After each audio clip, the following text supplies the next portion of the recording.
Hey, everybody, it's the Quagmire. How we doing tonight? Um, Thanks for all coming in. Hey, Buddy Light, what's happening? Um, yeah, you're feeling sleepy, very sleepy. I know, right? Um, so, so far, it's going to be.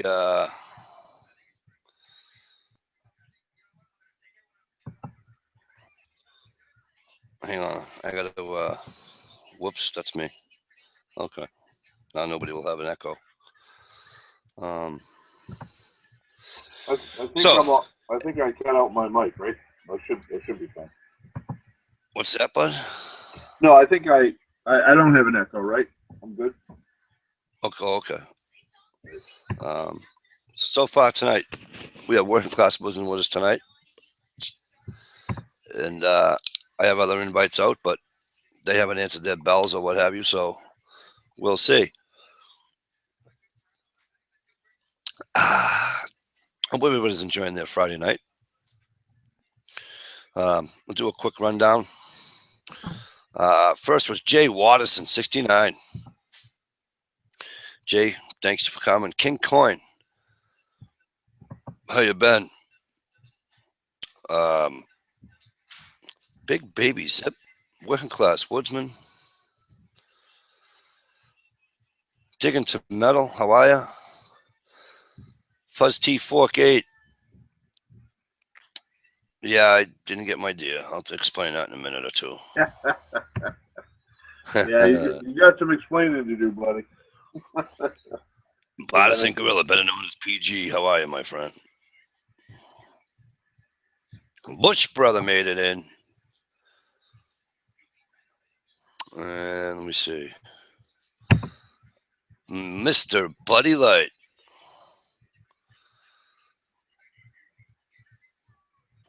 Dish, get in here. Don't even tell me you're busy. I don't even want to hear it. I don't want to hear. I can't. is Dish out there in the audience? Is she out there in She's the? about to. She's about to be in here in a minute. All right, She we can't need say Dish. no to me. She loves me. She can't say no to me. She is a sweetie. She is. She's awesome. People. Always, She's always, always awesome. she's from Michigan, right? Yeah. You talk about somebody that knows good taste in venison. Oh my God. Yeah. Oh yeah, this girl Oh, knows I'll her. get. You want to hear a story? I don't even think you know the story, but I'll let her tell it instead about her hunting last year. Sweetie, I sent one to you. Check your bell. All right. So, um, back from deer camp, and I want to thank first of all my partner in crime, who I haven't seen yet, to thank him. Uh, Ohio Wolverine was nice enough last week to have the Quagmire on his channel. So Ohio, we started this together, brother. I much appreciated that you did that for us. That was cool. That way, they're the people that always come. Uh, were able to come, and that was cool. Much appreciated, my friend. Um,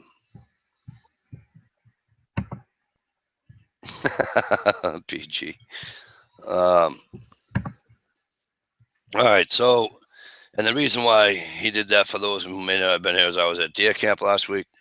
Um, all I probably should have brought was an umbrella and some spring clothes because it wasn't really cold and it rained like a some bitch. Um, and I got bumpkins. Um, a couple of people, one of which I'm married to, breaks my balls about it.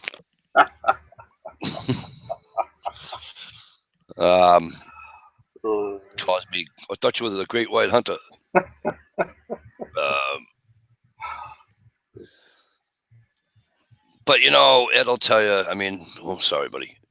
Working class wisdom will tell you. fine.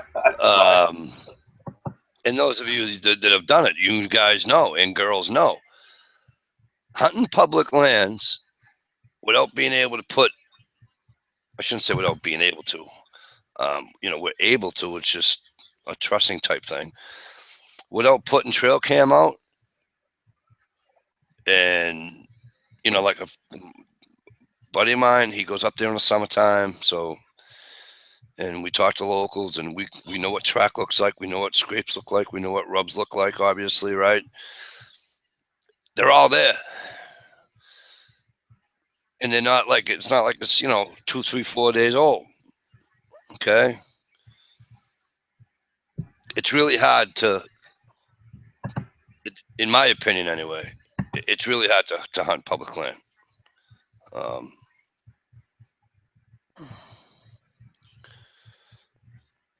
but anyway,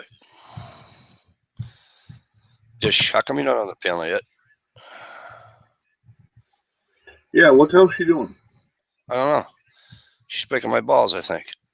Yeah, I'd say again, but that would mean that she actually stopped. she's hurt my feelings actually because he's not here. She'll I come won't. I on. won't. I'm not gonna plead for sympathy. But She might be tired. I don't want to hear that shit. It's a great Friday night. possibility. Friday night. Party night. Come on. So how have your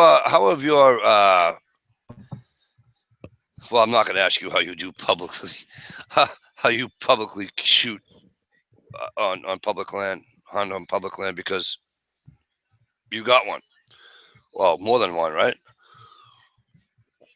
You talking to me? Yeah. Oh, how do I do it? Well, you go into the woods and shoot them. That's pretty much all I've done so far. Well, it's not that easy though, Mike. I'm not gonna sit here and pretend there's some fucking magic formula. The bottom line is I have the fortune of being New Hampshire hillbilly, and the one thing we can do is hunt deer, and you go to the same places every year. Deer have their patterns. You get lucky sometimes, but it is what it is. We don't make a lot of money, but we have a lot of fun. That's the only way I can say it. The only way I can put it. But right. No, public lands are tough. It's like you see this. The worst thing you can do is watch these friggin' hunting shows where people are shooting. They're passing on these 160 class, whatever the fuck you want to call it. Yeah.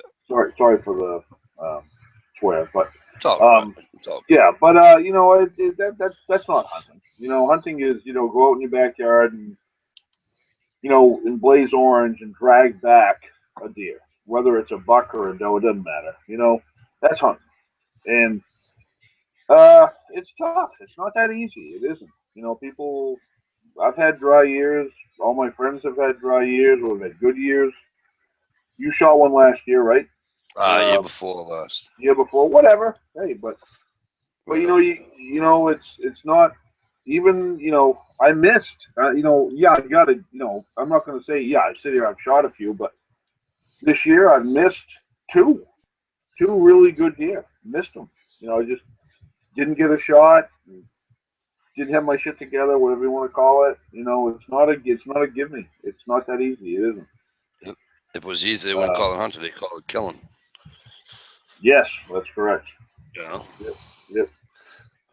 I do agree with you on the don't watch the hunting shows. I've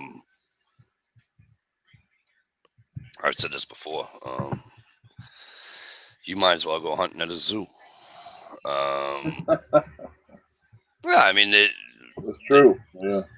They get the big ass feeders, and they do it all year round, and they're in that same spot every night. That just before shooting time ends, and the only thing they're waiting on is, like you said, the 180 whatever, and yeah. Well, the only guy I saw was, remember when Roger Ragland? Remember when he came up to Maine? Yep. And he took the moose and the bear. As far as I remember, he was on public land when he did that. I mean, it might have been what do they call it, land there? I called it public land. Probably shouldn't have. owns the tree owners own all the tree companies. You know what I mean? But that Oh, they allow us, yeah. they Yeah, allow us that's to hunt public. on it. But it's still public. Everybody can still go hunt on it. So that's what I call public land. That is But public land. That's right. correct. Yep. Yep. So, but he got his bear and his moose. I mean, I'm sure his people did their homework, obviously. Um, hey, Shaker HP, how are you? Good seeing you. Thanks for coming in. Much appreciated. Um, but it is. It's a lot harder. And I don't care what anybody says. The Northeast is hard to hunt. Vermont, New Hampshire, Maine, Connecticut, Massachusetts. Rhode Island's probably the easiest because A, it's the smallest state, obviously, that there is, and B, if anybody's from that area or from this area, used to be from this area, you get on a Block Island in Rhode Island. It's about 2.5 hours drive offshore onto this island, Block Island. Yep. They got like 8 to 10 friggin' doe permits they'll give you. You got 4 buck permits. And you can shoot until February 4th or February 3rd or some shit like that. You can hunt. Yep. Are you fucking kidding me? They're a tad bit overpopulated. Oh, dude, Rhode Island is a joke. I mean, I know people, buddies of mine, go down there and they'll come back with like 5 deer. And it's flat. Yeah. You ain't gonna worry about no friggin'. You ain't going above. I'll guarantee you ain't going freaking 300 feet above sea level. Yeah. And no one down there hunts. That's the thing. You know? Yeah. Nice stuff. God damn, the Pepsi's are going down quick tonight. You're on like your 10th one since I've been talking to you. Yeah, I know. I was drinking one I was talking to you earlier, too. Yep. Gia, she's in my basement now. Gia, you look under your bell, brother. I sent you a invite a while back. I don't know if you've seen it, but you have an invite also, sir. But at any rate, so deer camp had a lot of fun. I saw a nice deer's ass.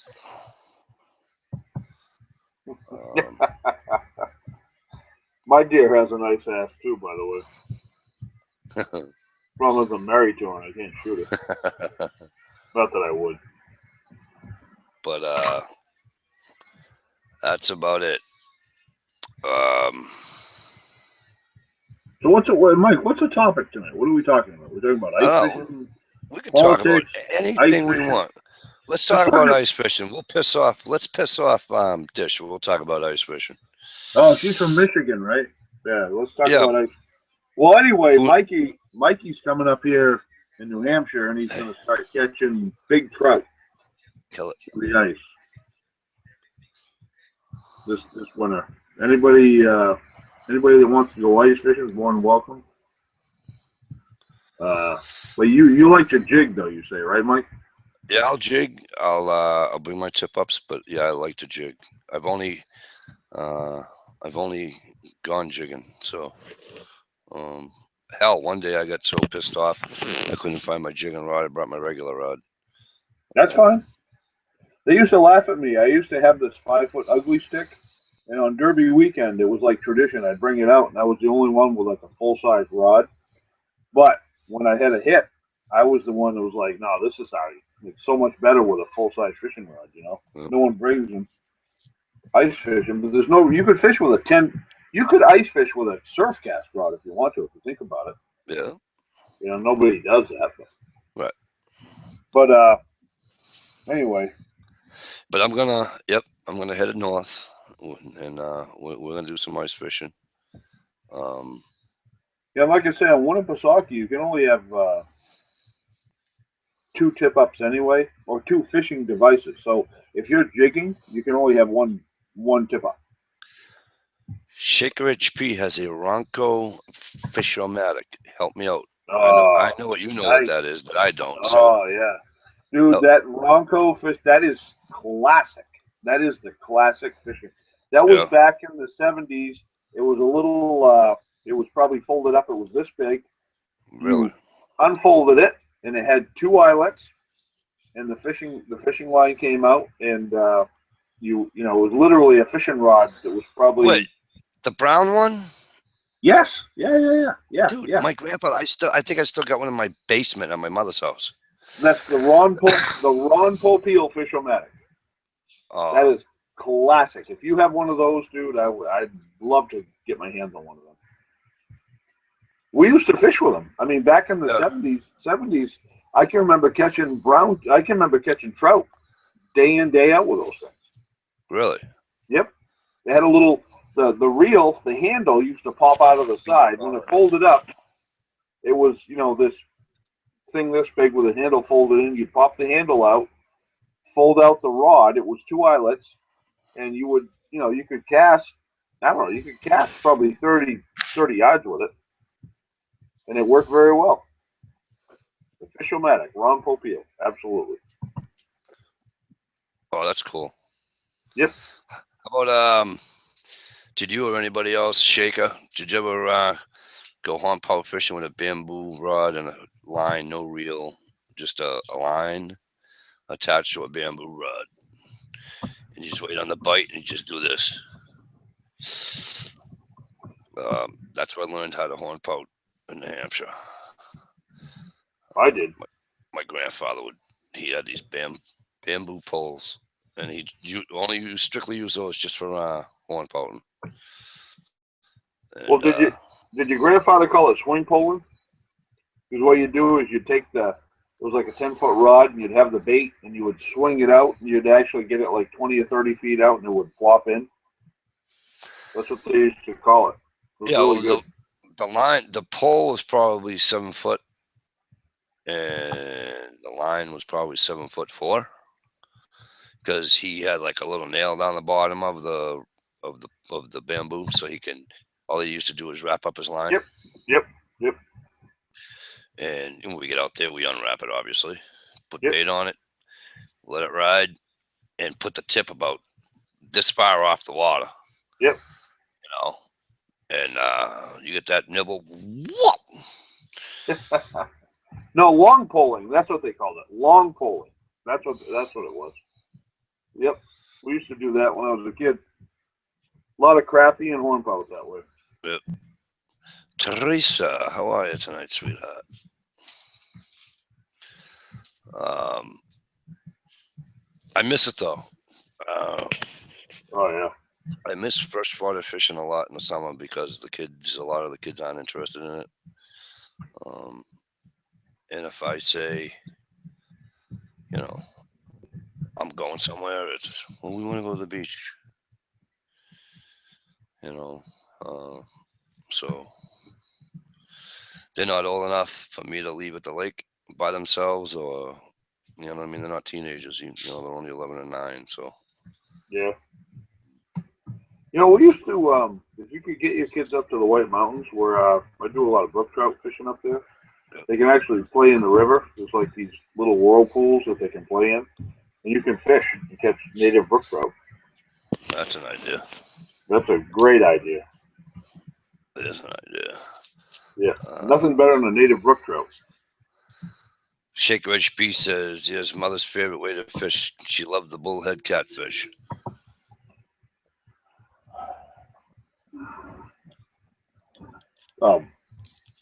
Bullheads are great. Phenomenal. Next only to white perch. White perch is my favorite. In all the years I've been up here, I've lived in the Northeast Massachusetts. I've yet to catch a white perch. Come on. Swear to God. I've never caught a white perch. I'm going to tell you something else I never caught. Now, I fished with a Pisaki. Okay. You know this. Okay. Rattlesnake Island. Yeah. All right. Alton Bay. How many salmon have I caught?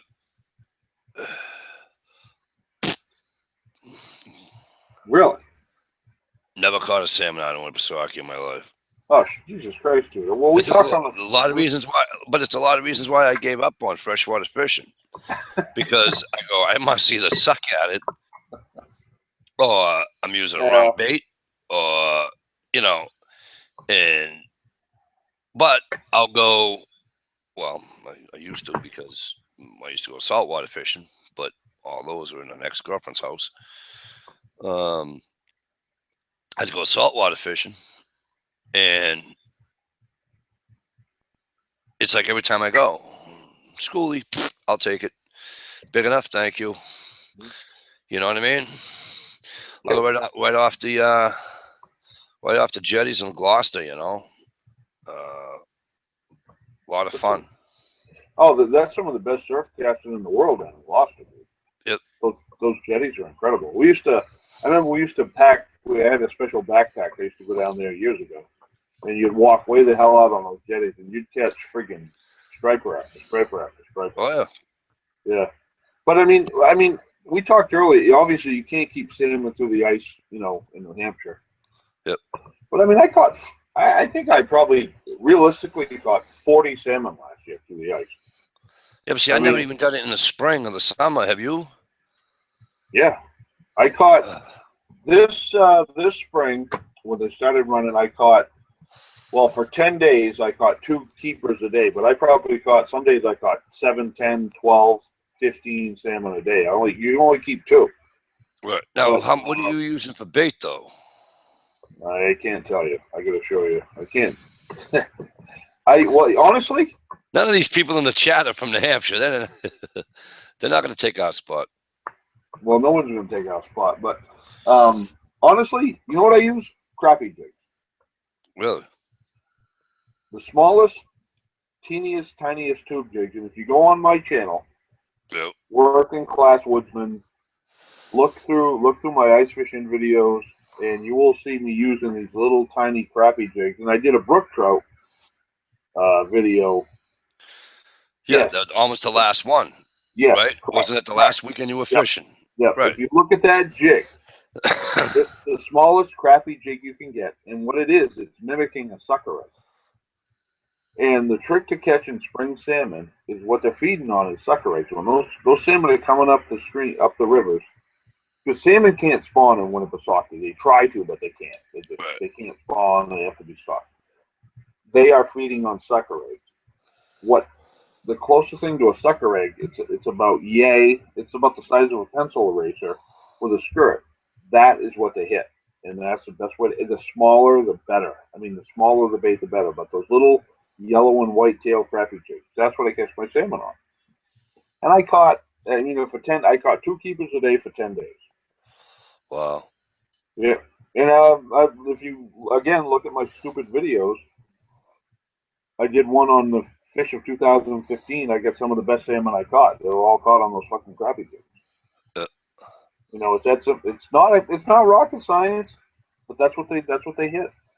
And the fly fishermen are doing the same thing. They will tie a fly that looks like a sucker egg. That's an art and a half that I can't do is fly fish. Yeah, it's not all that. That's just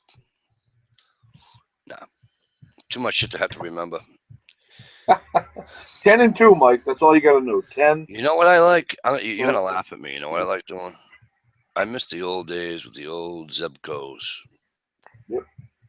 202 with some dug worms out of the garden. Yep. That's all. I'll tell you what, though. People laugh. I've caught more fish off worms than I have crawlers, fake crawlers, lures, top water, the top water thing they used to say on TV, floated right across the top of the water. I used to have one of those. And I've had a few thousand, actually. Well, I mean, I bought a few of them off the TV there, and I took them down to Crystal Lake, right down the Beaver Dam, at the end of at the small lake, at the Beaver Dam. Yeah. I said, let me get down there, because they have bass down in that Beaver Dam. I swear to Christ, they're all 7-8 pounds. But they don't like being caught. I'll tell you that much.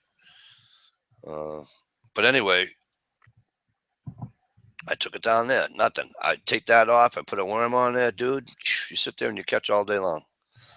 Well, natural live bait will always outfish artificial. But the reason artificial bait is reverend is because it's a skill, it's an art. It's like fly fishing. It's like Right. you're mimicking a natural bait. I can dig worms and I can hellgrammites, crawlers, crayfish. Oh, they're going to outfish live artificial any day of the week. But it becomes a efficient. The thing with artificial bait is the fish don't tend to swallow it, and you can catch and release if you want to. Right. You can also keep the fish. But if you're fishing with live bait, they tend to swallow it. Oh, do they ever? Yeah, yeah. So You did a pair of needle nose pliers this long, and then you're still not gonna. no, no, you're gonna rip the guts out. You gotta rip the guts right out. Usually, I just cut the line. Yeah. Right, either in the pail or if it's ice fishing, right, and you're dead. But if you're fishing for food, it doesn't matter, But Right. if you're gonna catch and release, which I do, depending on the fish. I mean, I don't keep bass. I don't keep the only fish I keep realistically, salmon when legal, brook trout, and white perch and crappie. The rest of them I throw back. So I don't want to gut hook them. I don't want to kill Right. them. I want to release them. Gerald, what's up, my brother? Thanks for coming in, buddy. Gia wants to know the blah, blah, blah, blah. Do those banjo minnows work? Yes, they do. Yes, they do. There you go, Gia.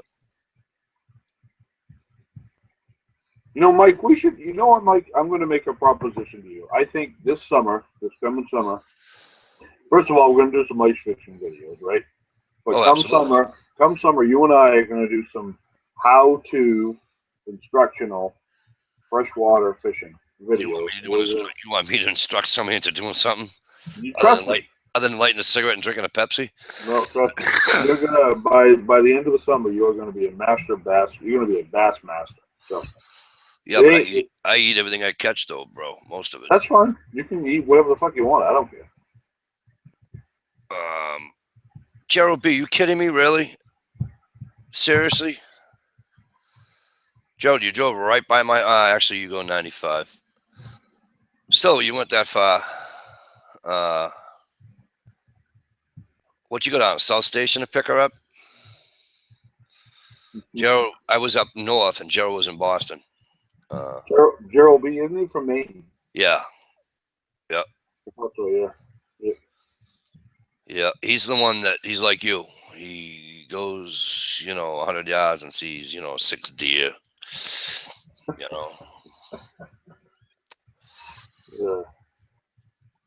I on Facebook. One of the ladies I used to work with posted it on my shared it to my wall, but then I reshared it.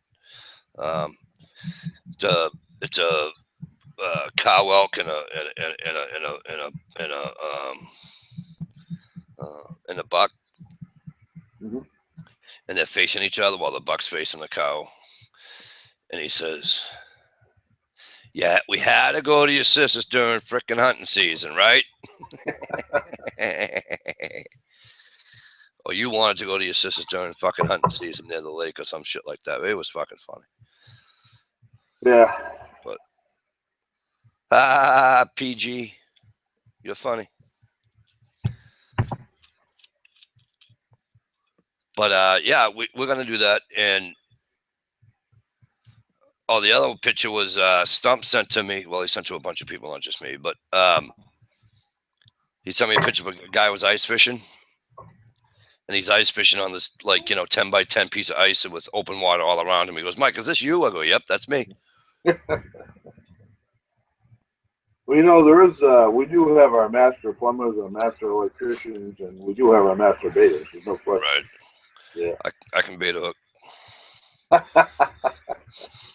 can bait a hook. You know what's funny? My kid brother, right, left there at 8 Wednesday night. Picked her up at 12:20 a.m. Was back home. Time to mess up on. Nice.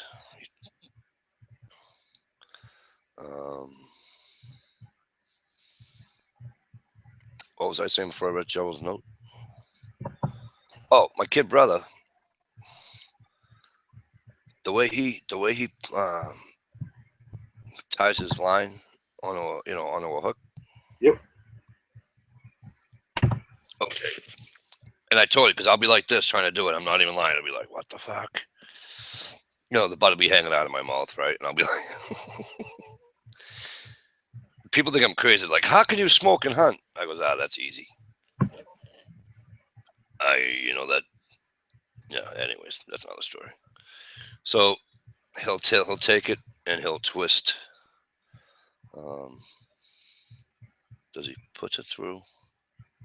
No, he twists it 6 times and pushes it through and pulls it back. It's a cinch knot. Twists it again and then ties it. Yeah. And I'm like, really? You ready? This is why I never rolled a joint in my life. I always used to use a can and do this. Flatten the thing on the can, fucking walk around like that half the night. For whatever reason, these fingers weren't made for rolling or twisting. I can't, for whatever reason, and I pull it tight too, just so it'd be easier for me. And so I usually I usually have the hook on my left forefinger because I'm a righty. So I'd put the hook on my left forefinger, obviously pointed out, and I would go like this, and I would try to roll that 6 times. Every time I roll it, dude, right? The middle always does this with a little hump on it, and it just pisses me off. Absolutely pisses me off. Pulled up on a buck and gun went click, not bang. No way. No way. What were you using? He put the mag in and it didn't pull back far enough to feed around into the chamber. That sucks. Brandon, what's happening, brother? That sucks. Hey, I missed one last year. I went right over the fucking top of a fucking deer.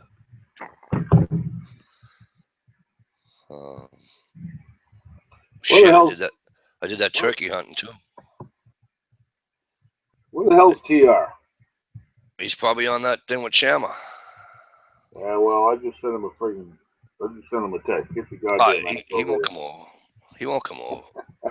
Some suddenness. Saint, what are you doing out there? I sent you one too. Saint, Jesus Christ, Saint's out in the audience.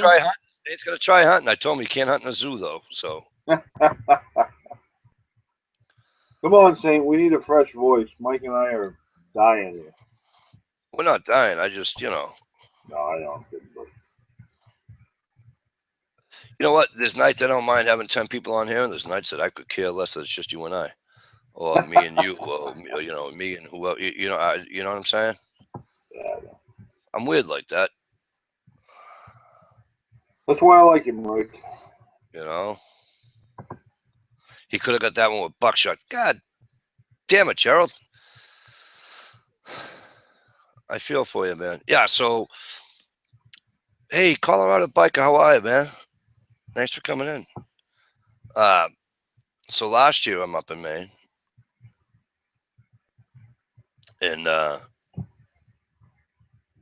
don't know how I did it. I got him dead to rights. He's broadside on a 4-pointer. What wound up happening is that I'm sitting up in a bunch of tall grass in thick, and I'm probably 30 yards off this game trail that it looks like the Ho Chi Minh Trail with all the fucking deer track going through it. Hey, Fuzz T, how are you, bud? It didn't go well. I enjoyed I had a good time, but it didn't go well, as in I didn't get one. So I hooked myself up there, right? And I'm in some tall grass. It was a little mushy, no big deal. So this hunter jumps a buck. Okay, it was a 4-pointer. Jumps this buck, and the thing comes down the hill, right, from my left. And I'm looking out in the corner. What the fuck? Oh, this is beautiful. So stupid me, number one, doesn't wait until he gets 30, the 30 yards that I'm from the trail. He's coming down, but the wind was screwing up, and I didn't want to get winded because I'm here and he's here. You know what I mean? So I don't want to get winded, right? So he's coming down, and I said, as soon as he stop, I know he's gonna stop. As soon as he stops, I'm gonna pop him. Sure than shit, he stopped. The problem was, so again, I'm in the grass. There's a lot of thick around. He come out of the thick, and he's still slightly on the hill. He come out the thick. Now I got from his hind up to his fucking head. Okay, so he only had this much of him that was, not visible. And so he's actually, how would you say, quartering into me, so to speak. So I'm at like, this angle, and I said, okay. And just like the turkey, right over the top of him. You know how I know I went over the top of him? Because I hit the fucking sapling behind him.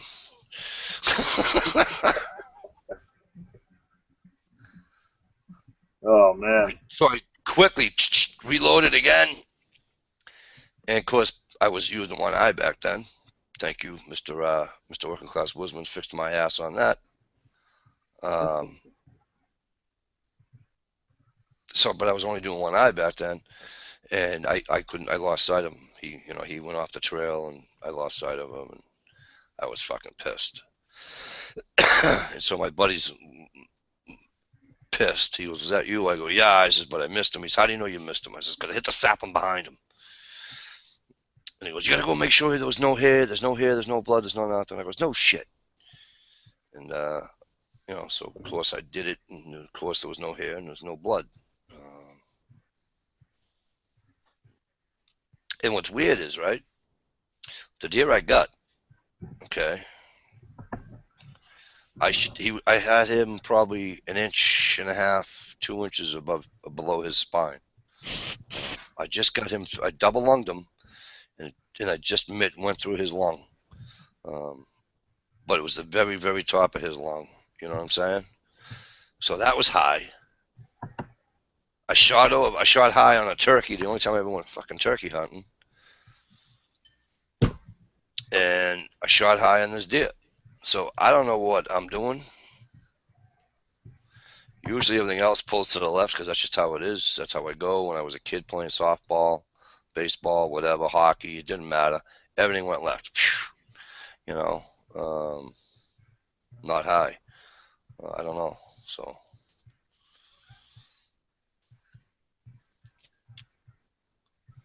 I don't know if I'm pulling up. If you know what I mean. I don't know if I'm jerking it up. I'll find out Sunday, though, won't I? Yes, you will. Yep. Hey, question is: do you want wild turkey stew or do you want venison Sunday? What would you rather have? Well, I don't care. It's up to you. I got venison partridge. Actually, I was gonna do it. I was gonna do a venison pheasant woodcock stew. Okay. Dude, I'd eat shit if it tasted good. Hey, Saint, how you doing, bud? Good, good. How you guys doing? You We're get that doing hunting license? good. Did We're you go doing for good. did you go to your safety Everybody's hunter moving. course yet? Everybody's moving over. Hey, did you do your safety hunter course yet? I don't have to. Why I not? My birthday qualify. I'm about 16 months, 20 months under the required date. So if I was a year and a half younger, I would be required. But I'm grandfathered in. What? So Say yeah, that in again. Washington. So I don't have to take a safety course to go hunting. And I got my concealed carry weapon permit, and I didn't have to take a safety course for that either. But I took a safety course anyway because it's just a good idea. What the hell state do you live in, Saint? Again? Washington, it's awesome. It's a great state. What can I say? Good for Really? you. A couple of people like to say hi to a bunch of people who came in. Thank you very much. Blues Girl 65, good to see you, and thank you for coming. A very good friend of mine, John, the MI Woodsman. It's always a pleasure seeing you, sir. If you want, oh, by the way, John, you want to jump in? Just say, Mike, I want in, and I'll send you the link. Fuzzy to you, good to see you. Colorado Biker Prep, I think I shot you out, but if I didn't, hello. I got Gerald Patterson. Frankie, what's up, kid?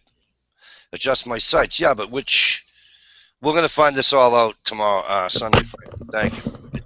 Obviously, it's going to come down.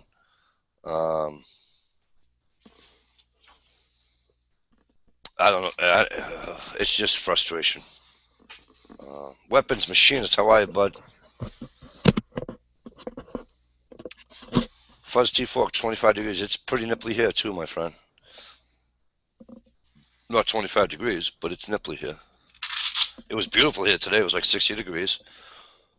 Total suck-ass weather because it's November 20th, and I don't want 60 degrees anymore. You know? Mr. J. Greg Campbell, how are you, sir? I hope I didn't miss anybody. Did I miss anybody? All right, so you're out there, and you don't need any of that shit. That's freaking funny. Yeah, like I said, I saw it. I was in getting my fishing license, and I was like, well, should I get my hunting too or something? And I looked at it, and the date is, like I said, it's about 18 months after my birthday. It says, you know, if your birthday is this or newer, then you need to go to the safety course. So I got grandfathered in. Nice, Gimp Geek, how are you? Thanks for coming in. That's freaking cool. Well, good. Well, go get yourself all the apparel you need. Who is out there that I could hook you up with? I know a bunch of people live out there. I just don't know where you are in relationship to them. T.S. Wood, he's into hunting a lot. Yep, T.S. Wood will show you. Who else is out there? I know a couple of people, but I don't know if he's... Yeah, because the elk guides are expensive. I need to just find someone to go out with. You don't want to take a guided fucking hunt your first time hunting. Nah. Am I right, Mr. Working Class Woodsman?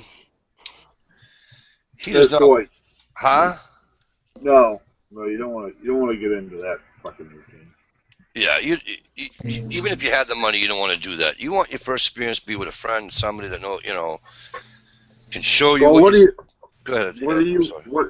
No, it's fine. What are you going after? Are you going after white-tailed deer, black-tailed deer? What are you going after? Actually, what's pretty predominant out here is elk.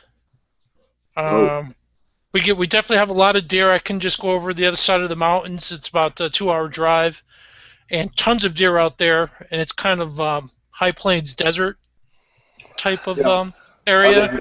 Are they mule deer? Yeah, and then I could even go up into the mountains, and we could even hunt mountain goat out here. Really? But those are definitely a lot more elusive, and I don't think I can handle the climbing that's involved with that. You gotta go. You gotta climb way up. Kid. Well, elk, no. Sheep hunting, that is, you might be climbing at 10,000 feet. I mean. Yeah, you also need a wind mag with a fucking scope that you can see fucking 5,000 yards away. That's okay. You can get that stuff. Yeah, I know. But it's more. I mean, anyone can buy a rifle. The point is, can you climb like he was saying? Can you function climb at 10,000 feet? It'll knock the shit out of you. You can get a Ruger American and a 300 Win Mag and with I don't know, 5 to 14 whatever scope. I mean, you can get into a rifle for under $800, but it's more of a physical challenge than it is anything. See, now, when you're hunting doll sheep or anything like that, right, here's what I think should happen, right? Mm-hmm.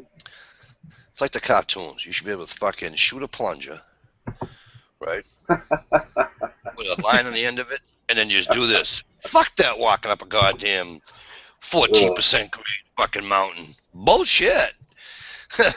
You know what I mean? I'll do it from a helicopter. Like drop the it off the kids top of the fucking mountain. Guns? Yeah, drop me off the top of the fucking mountain. Let me shoot down at it so it rolls down the hill. Just for the record, Mike. Hang on. Good. I'm sorry. Oh, that's fine. Just for the record, me and a buddy of mine butchered up a ram. Was it Monday? Cut it up. We got lamb chops and rib roast. I mean, what the fuck is all crown roast and all that stuff. You're just rubbing it right in, aren't you? I am. I know. I get a. You know, Mike. Mike, what would you like? Venison, turkey, woodcock. Do you want lamb chops? If you want lamb chops, I'll bring you freaking lamb chops. You're fucking unbelievable. You're unbelievable. In other words, Mike, I'm the great white hunter. I didn't say that. I didn't. No, you didn't have to. Just indirectly. My freezer's over full. I need to get rid of some of this stuff. You know what I mean? Okay. I got a buddy. I got a buddy of mine who lives out in Colorado. I wish I could remember the fucking town. He's a childhood friend that moved out there. Denverson? No, it begins with a D though. I believe. Denver? No. Denverson's. What's he doing out there? Just earning a living. But he has fucking elk walking through his yard like we have squirrels walking through ours. Oh, tell me about it, dude. And I said to him, no, not Durango. I'll look it up. It's going to bother me now.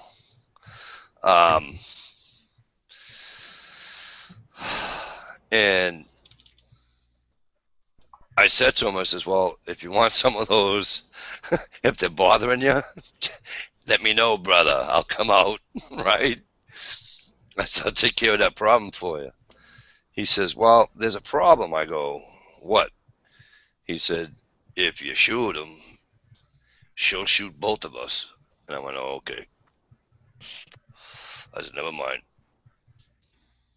The wife says no, it's a no.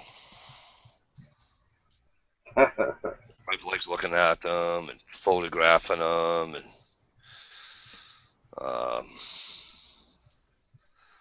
all that. So, but this is going to bother me if I don't find this town. I know it's. Where's Denver?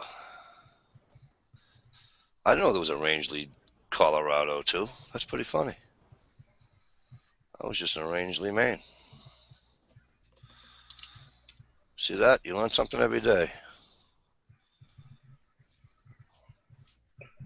Chicano, DeBerg, Deer Trail, Del Norte, Delta, Denver, Dillon, Divide, Dolores. Dillon. Aha! Right there, bro. Thank you. I'm no fucking genius. I just have a really good phone. Yeah, he lives in Dillon, Texas. I mean, yeah, Dillon, Texas. Dillon, Colorado. Colorado.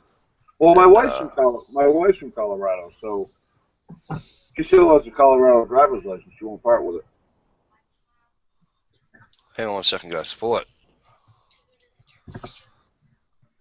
So you're going to be at dance from 9 to 3:30. Colorado Becker Pepper is bringing up some good points about the higher elevations, and yeah, he's absolutely correct. But I do some hiking, so I'm used to it out here. And I actually did a trip. I spent some time in Colorado, and Wyoming, and I was at 6,000 plus for 2 weeks straight. And yeah, some people have a real hard time handling it. I guess I got good iron in my blood or something. But it's just getting older and being just a little bit overweight is what gets me.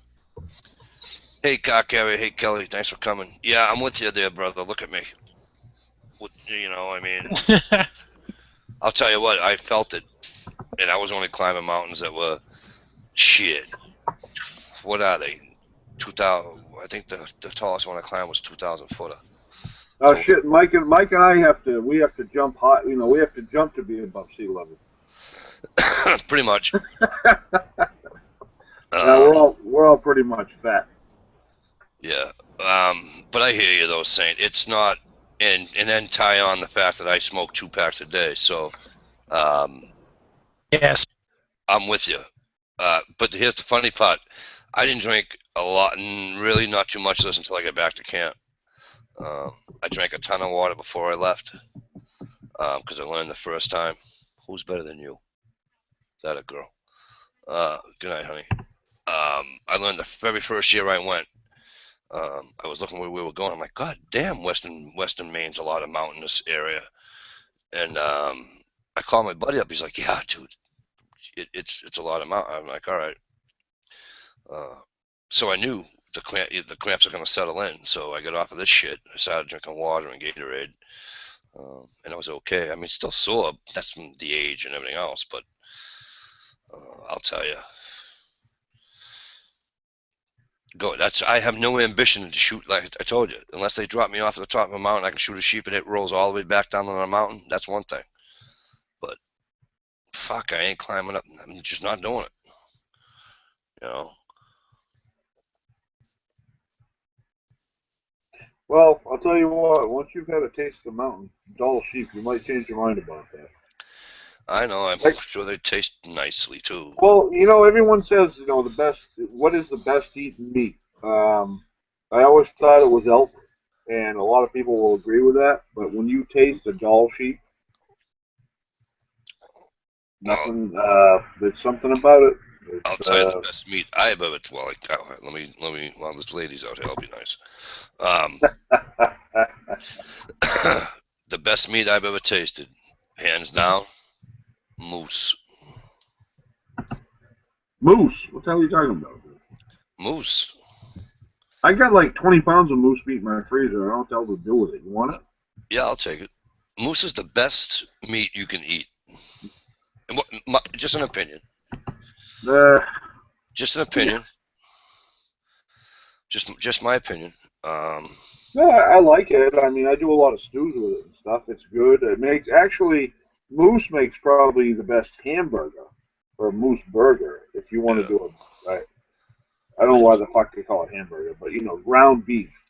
Moose is better than venison or most anything, and it makes really good stews. It makes really good jerky. Yep. Absolutely. But once you sink your teeth into some wild elk or Dall ram, man, tell you, there's no going back. I never had wild elk. I had the elk burgers at what do you call it, across from Lodi's over there in Errol. That's all farm raised, though. Yeah, I know. That's why I said I haven't had wild elk. I just had the farm raised. But you were up in Errol? I used to go to Maine that way. Because every time I went to Maine that way, I'd see moose. So you went to L.O. Cody's? Yeah, I used to go to L.O. Cody's all the time. And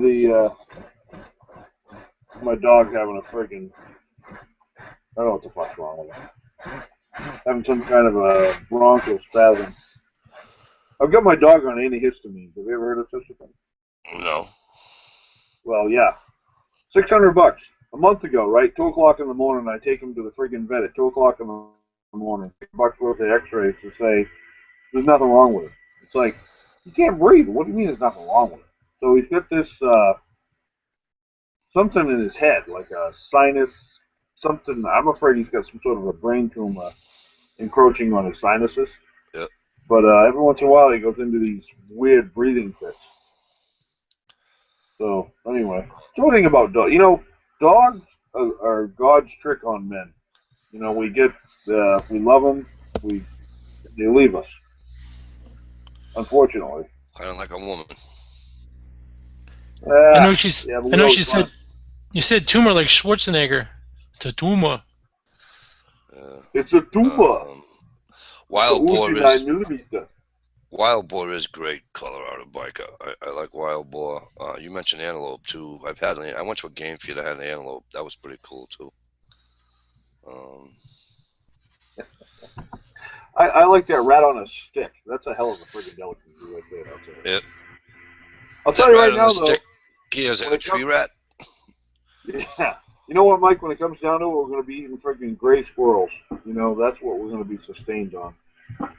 That's fine too. I'll have to take a pot shot at one of them some bitches too. Hey, I'll bring my pellet gun. How's Canadian geese? I never had one. They taste like toxic waste if you've ever eaten. Have you ever eaten a Glad trash bag? Really? Yeah, that's what a Canadian Goose tastes like. Those things are absolutely friggin' heinous. Awful. Okay. Awful. Really? So it's like eating Well, crow. So it's like eating crow. well, crows aren't bad. Actually, if Ah, you shoot, no, dude, if you shoot a crow and if you soak the breast in Coca-Cola overnight, it breaks down the membrane and it's like filet mignon. come on. Crow, no, dude, I'm not shitting you. It's true. The problem with the crow is they have a really tough membrane around their breast. But Coca-Cola will break it down, and it turns it into like this. Uh, not bad. It's really not bad at all. Dude, Yeah, phosphoric acid. You can citruses do that too. I saw a raven in Maine. The body without the feet, without the legs. I swear to Christ, without the legs, the fucking thing had to be fucking 16 inches tall. Dude. And then he flew, and I'm like, wow, he looked like Batman. Yeah. And I'm like, that's a raven? And the guy I'm with goes, no, that's a crow. I goes, no, it ain't a fucking crow. I says, ravens are bigger than crows. There's no way in Christ that's a crow. Tell you what, bud, crow. I'll cook you some crow sometime, and you'll be happy to eat crow. Trust me, it's not that bad. But personally, if I had to, I love gray squirrel. There's a million ways to cook it. It's plentiful. The thing about everybody talks about, oh, when the shit hits the fan, this is what I'm going to do. I'm going to shoot a moose. Well, what are you going to do with that? It's going to take you a week to friggin' prepare the goddamn carcass. Then you got to carry it. If you take cache it somewhere. Exactly gray squirrel, you shoot it, you eat it. It's done. Yep. You know, it's over. Boil up the carcass, suck all that. You know, boil up the bones, make a stock, drink the juice, move on. That is the best. That is the gray squirrel will get us. I'm telling you what. If it comes down to it, that's what I mean. And they're 12 months out of the year too. Oh hell yeah! You can find them everywhere. I know. There's no shortage of them at all. Yep. You know what I can't stand are those fucking red squirrels. Hey, car carrier, I don't know if I showed you out. How are you, bud? Wow, blue squirrel, really? Congratulations, sweetheart. Smoke 3 packs a day and put them down. Woo. Tell me how you did it, please. She just did, Mike. She put them down. When the hell did Ohio come in and come out? He's having a problem with his internet. He's done that like 17 times today. All right. Because I didn't see him, and I feel bad. Hey, Mike, have you tried this? Have you tried this yet? This Yeti pop? The same people that make Yeti coolers? Yeah. What is it? It ain't Moxie, right? No, it's soda. It's $20 a can. Get the fuck out. $20 a can. I'd rather buy ammo than buy fucking soda for $20 a can. Are you out of your fucking mind? Dude, it's Yeti. Fuck Yeti. That's the whole problem with Yeti. Everything's expensive with Yeti. They make a fucking $1,400 fucking cooler. Dude, I could buy 2 refrigerators for $1,400 fucking dollars. Dude, and even the thing you put a can in, check one of those out. Put it up to your mouth. The thing is so fat and thick, you can't get to the opening of the can. It's the worst design ever, and they want like $30 for the damn thing. Here's the thing I do like though. They're I call them coffee cups. You know, they're aluminum. What do you call it? And that's like $40 for I think it's 20 ounce, right? It's well worth the $40 though, because they do keep you drink cold like all fucking day long, and they do keep your coffee hot. Actually, hey Mike, can you send TR a link? He's looking for a link. I could have sworn I've already done that. No, just remember when you told me that you asked me what TR was, and I sent. Well, get that Mohawk. Get the Mohawk main motherfucker in here. He just asked me. He just asked me for him, but it's your chat, so I can't send him. But yeah, Yeti. I'll tell you what. I've got every product Yeti makes. I've got a fortune, but they're the best product. I think. I love them. I've got every coffee cup, every cooler, every koozie, every great product. $20 a freaking can for soda, man. But it's the best soda you'll ever drink, right there. Yeti Pop. You're not serious. You're teasing, right? That's not $20. $20, $19.99 for one can. Yeah, it's good soda though. Was there a sign above it that said "a sucker and his money are soon to part"? You are fucking high as a kite, bro. You are fucking high. $20 fucking for a can of fire. Are you fucking high? No, I'm not. Look at the ammo you could have bought. I've got more ammo than I can freaking shake. I can't shoot the bullets up. But I tell you what, that is the best soda you'll ever. Yeah, you got 16 gauge ammo. I do. I'll bring that shotgun. You bring whatever the hell you want. You bring any gun, I'll give you ammo for it. Trust me. I had a guy come up the other day. He goes, "Hey, I got a katana. Can you hook me up?" It's like, actually, I got 100 rounds. You can have it. You know. The 16 gauge hasn't been shot in forever, so I don't know how long. Hey, what's up? I'm good. How's this Friday treating you there, TR? Well, I had to work today, so other than that, it's okay, I guess. Right. Who just said try Jones? Let me see. Oh, Colorado Biker says try Jones soda. Yeah, we got that out here in Seattle. It's pretty good stuff. I'm getting a little negativity on my $20 a can soda. No. No, I'm reading the external chat. Fuzzy. Somebody said you can suck on me for $20. For $20, you should suck on me, yeah. Well, down here, yeah. Down here in Lowell? Come on. Fuck, Lowell will get you a blowjob and a fucking hand job for $20. And a napkin, too. Well, if you throw in a napkin, I can see that, yeah. I can see it's worth it. But anyway, we went from fishing to overpriced coolers and soda. What the hell? Where are we going next? I don't know. Don't use Yeti cooler when you go fishing, I guess. I mean, yeah, they don't even charge $20 for a Coke at damn strip clubs. Right? Yeah, they do. Yeah, down here they do. Hey, V-Blow, what's going on, man? Thanks for coming in.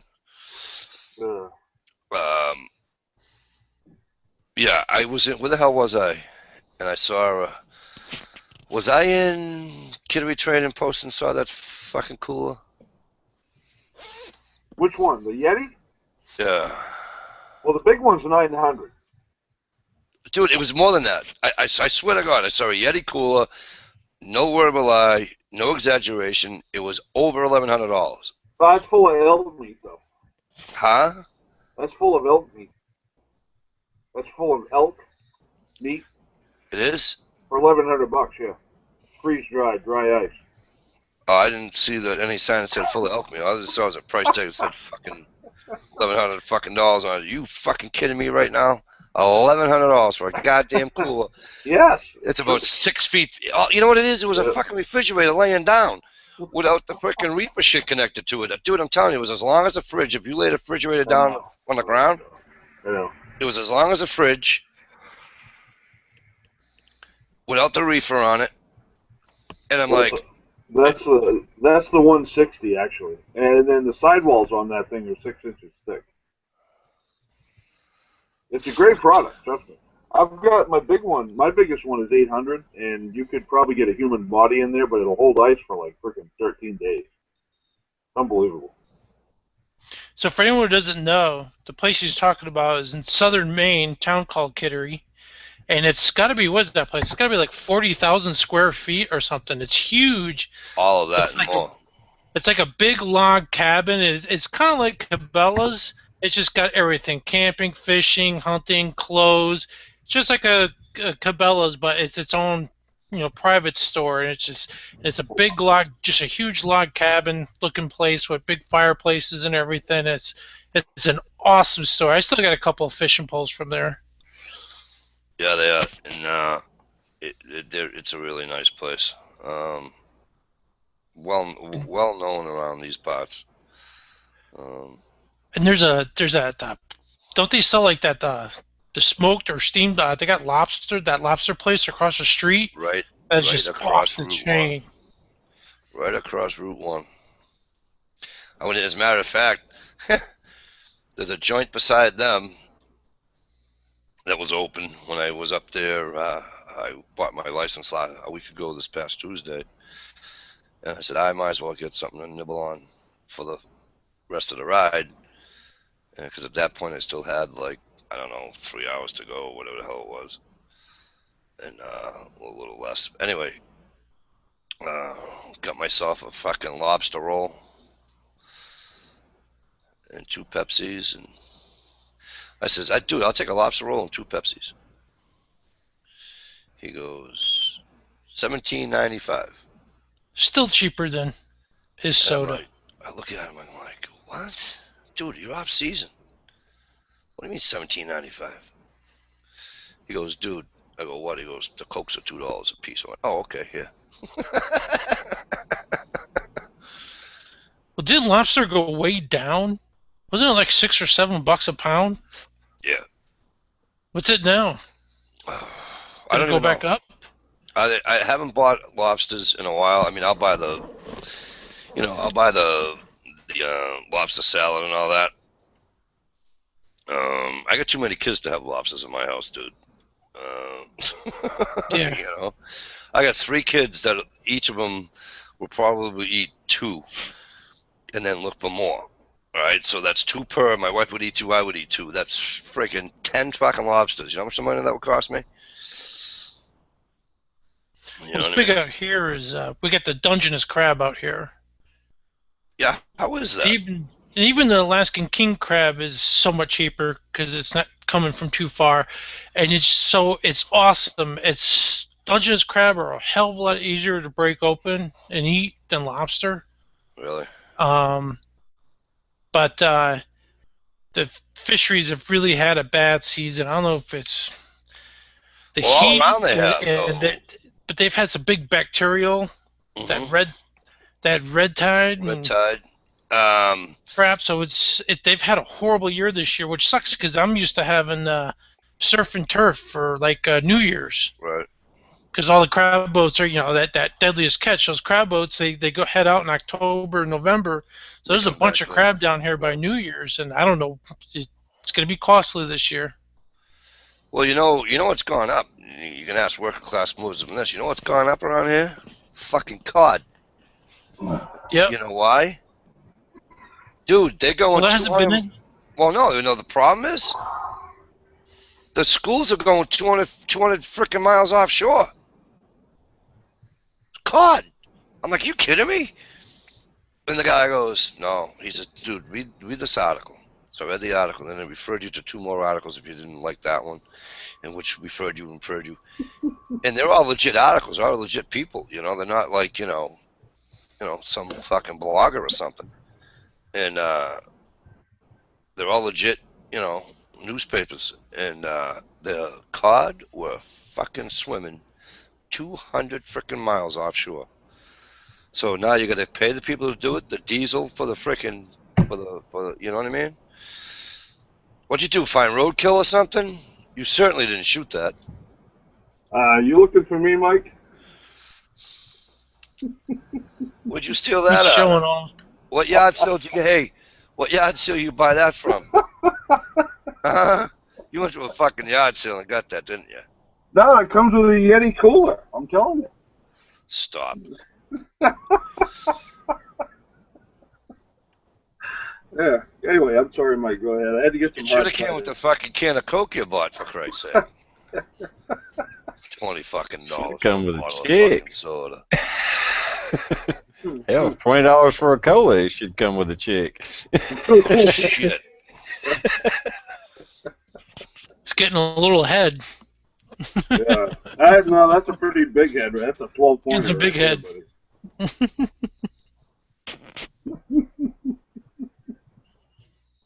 I'm just busting your balls, bro. It's all right. Yeah, Wisma, he sent me a picture of this nice buck, big ass rack, and then said, "Oh well, this is the one I shot," and it was like 60 pounds or some shit like that, old doe. No, 61 pounds. Hey, yeah, he's fucking lying. All right, let me tell you something. All right, that fucking thing had spots on it. He just didn't want to show you. Right? That motherfucker weighed about 40 fucking pounds, man. My fucking dog, I got a fucking dog next door to me that's bigger than that. That fucking thing wasn't out of its mother's fucking vagina, and he's fucking boom!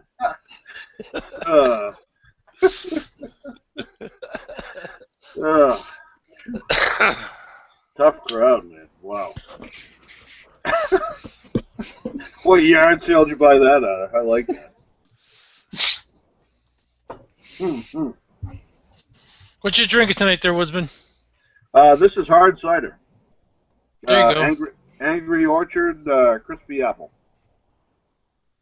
There you go. Yep.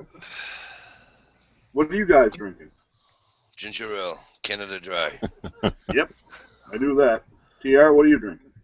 Natural Light. I got some Heineken going. Heineken. Yeah. It's water with a little bit of alcohol in it. Well, no, the Heineken is European PBR as far as I'm concerned. Heineken's alright. No, I was talking about the Natural Light. Oh yeah, you need about 40 of those to catch a fucking buzz. Yeah, that's why I drink them. Exactly. Exactly. Yeah, I would drink those water skiing. Between the heat and their alcohol content, keep me from killing myself. Like the Mick Ultralight, it's like, really? Why drink it all if you're gonna drink Milk Ultralight? I mean, just. Why would you? I mean, I can drink a lot of them. You know, I can drink a heavy beer. I just, but I'd have to sip on them. No, because then they get warm. You just gotta fucking keep them going. Yeah. Then I'll teach you. Oh, I know how to drink. Don't we were somewhere and somebody said to me, they said, they moved my soda. And they go, Jesus Christ, you go from beer to soda and you still keep the same rules. I goes, oh yeah, I never drank a warm fucking beer in my entire life, and I never drank a fucking warm soda, nor will I. They didn't sit long enough to get fucking warm. You know what I mean? There's just they didn't invent beer to drink it warm. Unless you're fucking English. Well, that's the thing. Over in Europe, you're drinking it at like 48 degrees. Yeah. Yeah. It was a Guinness. All of my oldest brother, he would just keep the Guinness in his basement and just bring them up and drink them right out of the basement. I was like, ugh. Yep. And Heineken's are exactly opposite. It says right on it, but you got to serve them at 45 degrees.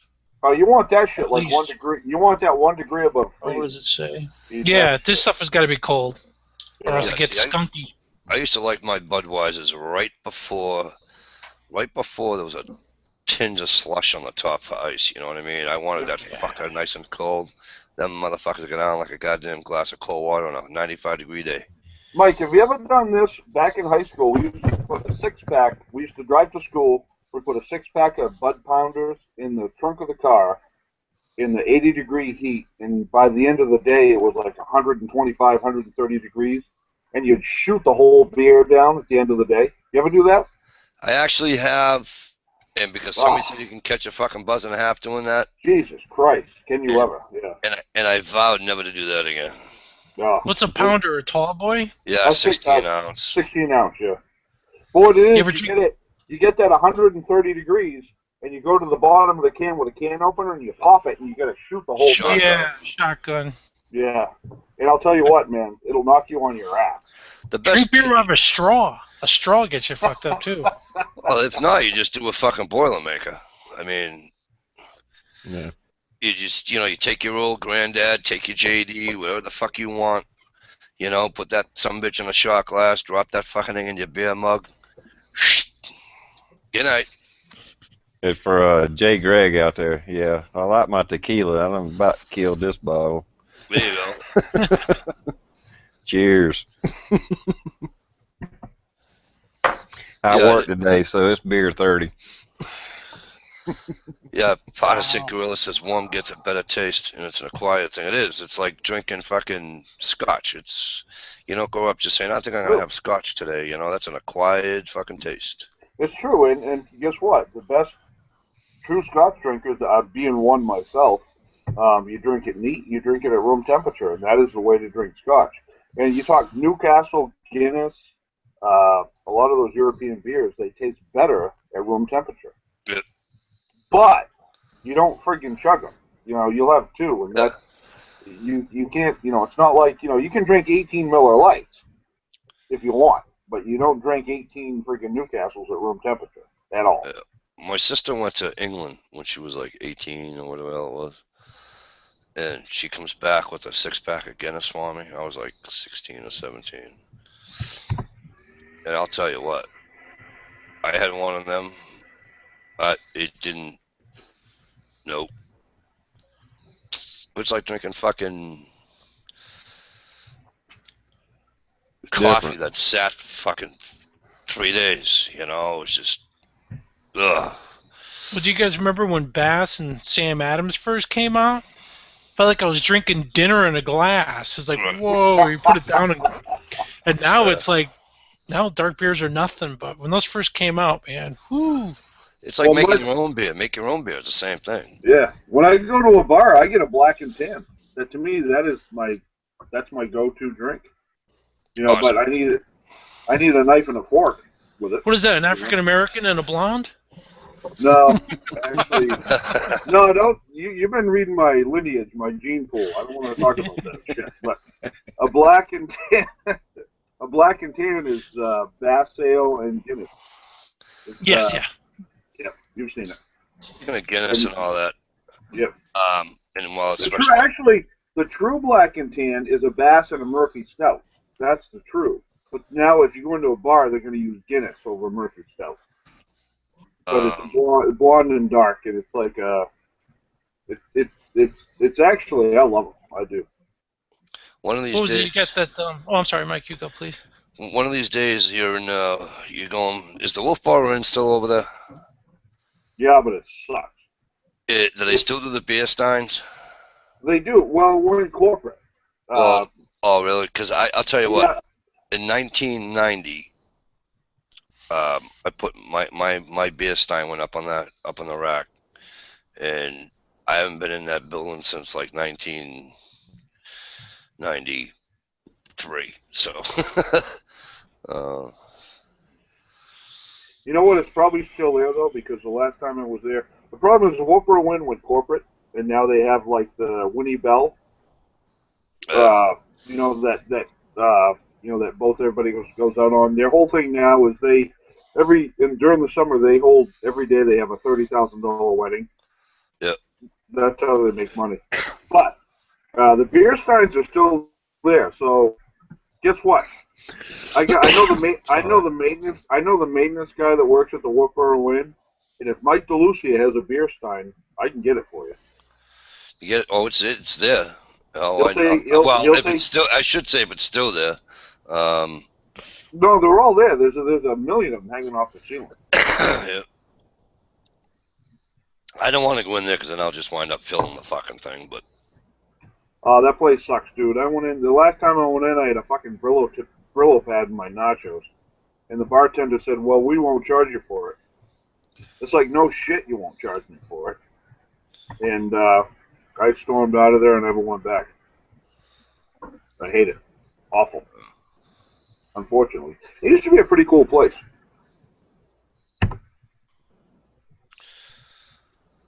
It's funny. Watching TR, I'd be like, boy, that guy really likes his coffee. And then I figured out what was really happening. Oh, yeah. Never ending mug. I used to have a Dunkin' Donuts cup. I used to, well, I'm dating myself, but we used to call them Grade 1 regulars. The 24-ounce Dunkin' Donut coffees. Yeah, yeah. That was my beer stein. So that's right. You're married. I get it now. From work. That was. You didn't fill the window washer jug up with gin and then squirt it inside the car. You didn't do that. That's what I used to do. Well, I did that, and it was never caught on. They never caught on. I tell you, we got something out here that's it's really taken off. I don't know if you guys have heard of them, but they're called growlers. So what it is, do you remember like a grill spear? How it kind of had that ceramic cap on it that you could reseal? So growlers are basically the same thing, but only it's a big one. It's like a 40-ouncer or 52-ouncer. And what you can do is you can go to gas stations, grocery stores, all kinds of places, and they go right off the keg and fill up the growler for you, an empty growler. So you can get custom beers that only come in kegs, local brews that they don't sell per the bottle, or places that make their own beer. You go there, have a couple, and have them fill up your growler on the way out. That's huge out here. Do you guys have that where you are? I never seen it. I just no. We have growlers. Like I can go to remote any brewery, any of these like Red Hook Brewery. I've got 27 growlers lined against the wall over here, and I can go. Oh, you're a collector. Like Boston Beer Works? Yeah, exactly. Yeah, I'm a collector. I just collect. I don't drink. Yeah, those are a cool thing to collect. I know a couple of people who do that. Yeah. But I got, I think there's, I got most of New Hampshire here, but you just take it in and they'll fill it with whatever you want. So we got that, but it's just not the brew houses. Like I said, convenience stores, gas stations, stuff like that, they'll fill them up for you as well. Well, it's really taken off. No, but it depends on your liquor laws. Like you go in different states, or some states are uptight about that. New Hampshire's pretty liberal as far as alcohol goes, but to some extent. But like in North Carolina, it's hard. Or Pennsylvania, you can't get beer in a freaking convenience store. Right. You have to go to a special package store. Yeah, you gotta go to like you guys store. do. Yeah. Like you guys do. I don't have to go to a state liquor store to get booze. I walk into a fucking liquor store. You guys in New Hampshire have to go to the state liquor store. But we ain't paying tax. Washington is wonderful. We can get it at we can buy beer at gas stations. We used to have state liquor stores, but the state decided to divest and get out of it and sold them all to. They just put it up to bid and people bought out. And we even have hard alcohol and beer at Costco out here. So I'm telling you, Mike, the gun laws, the liquor laws, I can buy beer till 2 a.m. I can buy beer on Thanksgiving. I can do that here, but it's just... We can do that in New Hampshire. Yep. All right. Yep. Well, I'm from Connecticut. I think they stopped selling beer at like 9 o'clock at night down there. New Hampshire's like a mile and a half that way for me, and yeah, I can get... In Connecticut, you can only drink from like midnight to 1. I mean, it's fucking ridiculous. In Connecticut, cops suck, so... Yeah, they do. You go flying through Connecticut, and you got a Mass plate, New Hampshire plate, Vermont plate, you're all done. Yep. So I went from Puritan laws to out here, and you know what? I like it because you're not forced to get in your car and drive down to the bar and get a DUI. You can just walk down to the end of the street and buy some beer at the gas station. Right. Oh, hey, Mike, I didn't... I'm sorry, go ahead, Tia. I was just going to say, yeah, you can buy beer anywhere here in South Carolina. We have blue laws, depends on where you live. On Sundays, you can't buy it unless it's like I can go into town and buy a beer on Sunday. But other than that, I mean, it's at every gas station or anything else. Now, liquor, I think they've kind of loosened that up. They used to just call them ABC stores, which I forget what that stands for. Alcohol, whatever it meant. But they're alcohol, beer, and cigarettes. Alcohol, beer, and condoms. It's my phone. My phone keeps going off and I can't find it. Liquor stores shut down at 7 o'clock in the evening.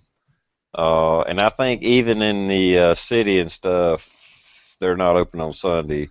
But you can buy beer on Sunday in the city of, like, Greenville, where I'm at. But, like, 2 miles up the road, I can't buy it, but I have to go all the way into the major city to get it. Yeah. But they sell it everywhere, every grocery store, gas station, hell, even drugstores. You go into some drugstores and they got it, Yeah, South Carolina is kind of They don't funky. Yeah, hey, Mr. Tolley, what's going on? Hey, Mr. Tolley. Nothing much. They don't sell nothing but 3-2 here on Sundays. Yeah, it's weird the way it's like you can't. I go to a CVS or a Rite Aid or something like that. I can't even buy a pack of cigarettes anymore. Mm-mm. Hold on, I'm gonna be like, I gotta work on my leather project here. Hold on. Oh, we're gonna hear banging in the background. You better wake up early to work like Tolley. I cannot. I just got off work. No, Mr. Tolley is always working. I have never seen this man not working. I could not. Oh, you ain't caught me on a good lazy day yet. He's got that Mike Delusion disease, can't sit still bullshit going on. Yeah, I don't have that problem. I can't sit still with the shit. Yeah, TR was in Myrtle Beach. It was a while back, and we were in the water inlet away from the beach at this really nice restaurant. And the outside bar, they couldn't have the fifths of alcohol, so they had all little airline bottles lined up on top of the bar, and they were running a sale because they were doing Long Island iced teas, but you need so many different shots that they couldn't just make it regularly. 7. So they would just pour a whole bunch of those and make a whole pitcher of them. Now, granted, this was the mid '90s, but they were selling the pitcher for $5.50. Wow, That was pretty cheap. Stayed there all night. But yeah, the blue laws are weird in South Carolina. Yeah, we finally did away with the mini bottles. Now they can free pour. So stuff like that is, Long Island iced teas and stuff, they can do a lot better, cheaper now. But yeah, up until just a few years ago, we were still doing mini bottles. Yeah, what do they call them? The little nips. Mm-hmm. Yeah, airline nippers. That's what I call them. Yeah. But now they're free pour. So, I mean, they're opening up. I mean, I remember as a teenager, like when I was in high school, the malls and shit would be closed on Sunday. Yeah, a store couldn't even be open on Sunday. They allowed some gas stations, some service type things like that. That was it. Yep. So things have progressed a lot. Well, I'll tell you what though, that was good and bad all at the same time. Mm-hmm. All right, because where I'm from, anyways, right? So it helped out, business, right? And I get all that aspect, but here's what it killed. When I was a kid, I don't know about anybody else. When I was a kid, we used to have Sunday dinners. Okay, and them days are long gone, because the stores weren't open, so people that worked retail didn't have to work. Okay, everybody prepared what they needed either Friday or Saturday. All right.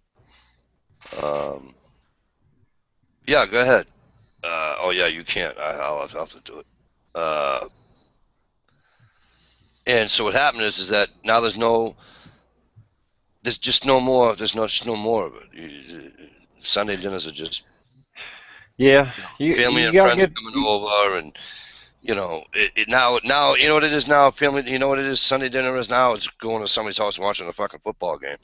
Yeah, you're right. You got a good point because it has kind of whether it's religious or not. You don't even have to go on the religious aspect. Yeah, no, it's got nothing to do with religion. It's just a fact that it, people didn't have. There wasn't any place to go because nothing was fucking open. Exactly. You did your dinner, or you went to your grandma's, you went to whatever, you took a family ride, you did whatever. Well, I tell you what, the little town I grew up in, Marietta, South Carolina, which a lot of towns were like that around here, they shut down Wednesday and Sunday because Wednesday was a church night thing, but I don't know where that come about. But anyhow, on Wednesdays and Sundays, nothing was open except the grocery store and gas stations. But like the hardware store, the drug stores and all that, they were shut down. They didn't even open up on Wednesdays or Sundays. Now, this is back in the 80s, but, No, it was the same way here. Till not that long ago, really. Everything was closed. I mean, they just, within the last 6 or 7 years, started having, like, the grocery stores were open on Sunday. They can't sell liquor on Sunday except for 3-2, so all the liquor stores are closed on Sunday. But car dealers are closed still. Really? But like Ottawa, yeah. Oh yeah, they can't sell cars in Minnesota on It's Sunday. like one of the biggest days is Saturday and Sunday here in Massachusetts for fucking car dealerships. Yep. Can't sell cars in Minnesota on Sunday. Yep. Well, I don't think they sell fucking cars, period, to be honest with you. But anyway. They should give them away. And actually, speaking of South Carolina, hey, TR, have you ever had legal moonshine from South Carolina? Yeah. I can buy it here in Travelers Rest. There's our little downtown in Travelers Rest is, I mean, don't get me wrong. I hope I don't offend anybody. I know I doubt I will. It's become a little yuppie town. Oh, Jesus, stop. I can't Who you gonna insult in here? Because I don't even allow yuppies in the chat. Yeah, well, I was just talking about in the external. I'm pretty sure there's not any yuppies. No, and there too. There ain't no yuppies in the chat. Yeah, Time but for me to leave now. No. yeah, I mean, it's actually a good thing for the town. Don't get me wrong, but there's an old railroad track that came through, and it came through Travelers Rest, went down to Marietta. I'm talking, way back, late 1800s, early 1900s, or whatever. And they finally shut it down, and they made a trail out of it so people can jog, walk, bicycle on it, whatever. Well, it goes right through Travelers Rest, and it's attracted all these young bicyclists and all this shit. Way. And so T.R. sits out there with lollipops. Go ahead. But anyway, it's actually, it's kind of boosted the little economy and all these little shops and restaurants. And there's one place they actually make moonshine on site there, but they do it legally. Pay the taxes and that shit, so you can buy moonshine right here in TR. But it's not really my element. I go downtown there. I grew up around here, and I go down there, and there's all these little bicyclists and all this shit, and I'm like, Pedal your ass off, fool. Yeah, it's like we was like, fucking burning rubber and Dodge Chargers and Mustangs and shit down through here when I grew up. We wasn't riding bicycles, no. As soon as I got my driver's license, the bicycle got retired. Yeah. No, that's true. I As soon think as I had a about set of every one of keys, us can say that. yeah, as soon as I had a set of keys, I wouldn't think of walking to the store. It just wouldn't happen. Yeah. Well, I used to. Anyway, when I was traveling through South Carolina, I don't know, 3 years ago, I guess I was on a road trip. I went to the Legal Moonshine store where they're a little tourist attraction or whatever, and I tasted their moonshine, and yeah, I brought some home with me, passed it around, but man, it went down hard. I'll say that. Wow. Yeah, I think the illegal stuff is better. Well, it is. It's like spring water. Yeah, spring water your ass. Yeah, it is. It is. I had that shit. I should have started a fucking car. Fuck that. Oh That no, should've dude! killed Now you gotta. When I was in West Virginia, dude, I had moonshine that would go down I can't even explain how pleasant it was going down my throat. You get to the really, and I mean, it's still around, not as much as it used to be, but it's still around, pretty fairly easy to get. I won't say easy, but if you know the right people. I mean, there's people that char their own oak barrels and fucking will, season charred barrels, so you can get brown moonshine, you can get white moonshine, you can get the shitty sugar shine that's like kerosene. Don't get me wrong, but there is good shine around, but you'll pay a premium for it. It's like about $20-$30 a quart, and be in a quart mason jar. Shit, that ain't bad. I'll pay $30 a quart for anything. Fuck, you just paid $20 for a fucking can of fucking soda. I'm sure you pay $100 a fucking quart. It's good soda. You're fucking high as a kite. Dude, I'll pay I'll pay $30 for a freaking milkshake if it's a good And I milkshake. can't even say you're from the South. I can't even call you a Southerner and say, well, at least because you're a Southerner, I can understand the mentality. But damn, dude, you're more North than I am. I am. You can't pigeonhole me, Mike, no matter how hard you try. Yeah. You got an hour and a half on me.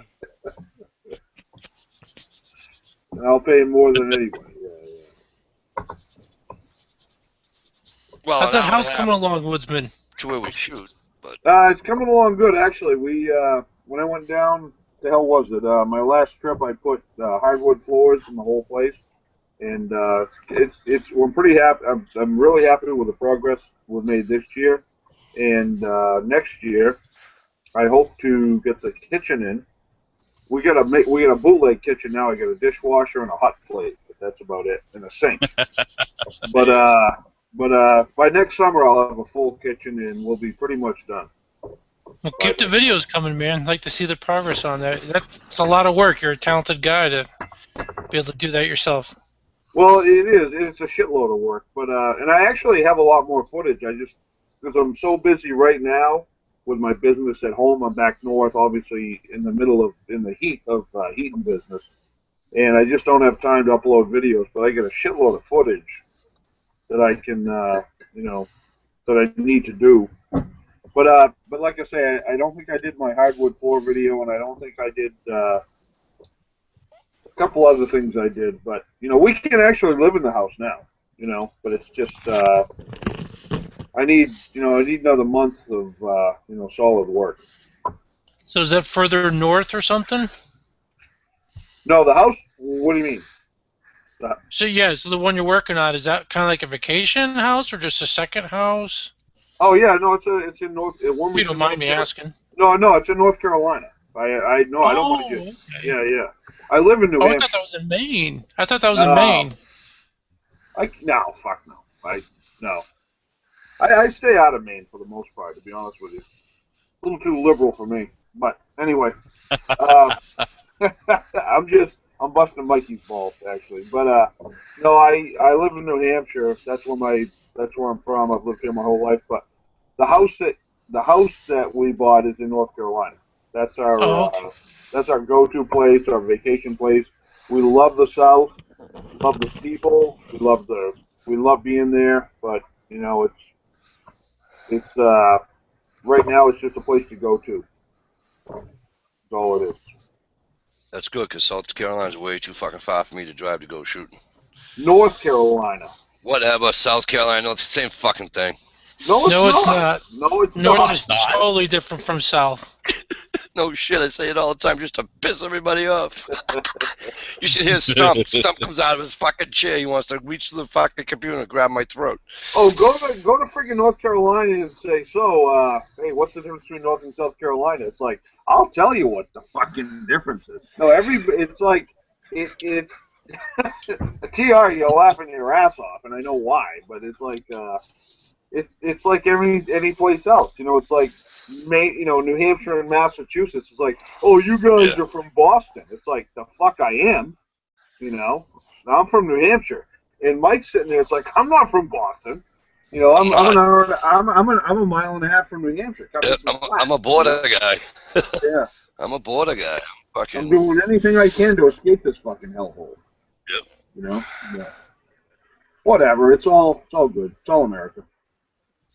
Yeah. The land you bought or the home you bought, didn't you tell me it's you're kind of like near the is it Winston-Salem, Durham area? No, I'm on the ocean, TR. I'm in Wilmington. On the ocean. Oh, okay. I'm right in Wilmington by Carolina Beach. That Wilmington. area? Yep. I'm 5 minutes from the water. Oh yeah, you're a long ways away from me. I am, but I'm 6 hours from Asheville. Okay. Well, that's funny. You're 6 hours from there, right? Yet it's only like now you in South Carolina? Me? No, yeah, North or South? I'm in South Carolina. All right, because North Carolina, I can make North Carolina like 12 hours. Like to go see Michelle and Dish, it's like $12. $12. It's like 12 hours. Yeah. It's just funny how you guys are, you know what I mean? Yeah. Dishing them, if I'm not mistaken, they're probably like 5 or 6 hours from me. Asheville, I'm like 35, 45 minutes from Asheville. Wow. All right, so Yeah. you're down there. Yeah.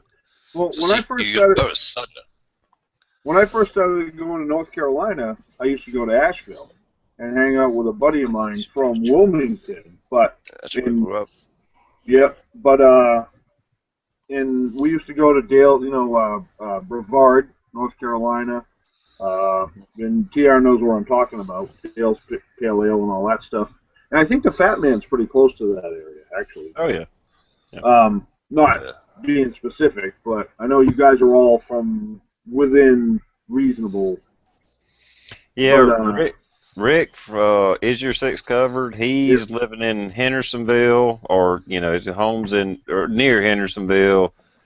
Fat Man he's still in South Carolina, as far as I know. I know whereabouts he lives. I don't know exactly where he lives. I've never been to his house. But he's really close to the North Carolina line. There's a bunch of YouTubers right here. yeah. Just you got to see what Shaker HP said. I'm in Detroit, where the weak are killed and eaten. Yeah. But if you're ever going to be in the Asheville area, give me a heads up. Let me know, man. We'll meet up and go grab a damn steak or something. I'll buy you dinner. Yeah, Right, I'll trust me, TR. I'm going to hold you to that, but you're not going to see me probably till May. Okay. End of May, because that's when that's about the time I can go south. But no, I want to hook up with. I would love to hook up with you. Is Your Six Covered, Batman, all you guys. I'd love to do like a YouTube reunion type of thing. That'd be fun. I got a question for the Northerners. We're going to start with Mr. Tolley. Mr. Tolley, I was reading before you came in here. I was reading the external chat, and I believe it was John the MI Woodsman was saying that he's got snow expected. Were you on that same snow expected watch? We got snow today. Did you really? Yeah, just about 1.5 inches. And because somebody else was in here saying they got like 4 to 6 inches of snow, and I'm like, oh, I'm jealous. Yeah, I'd like to see more. We will.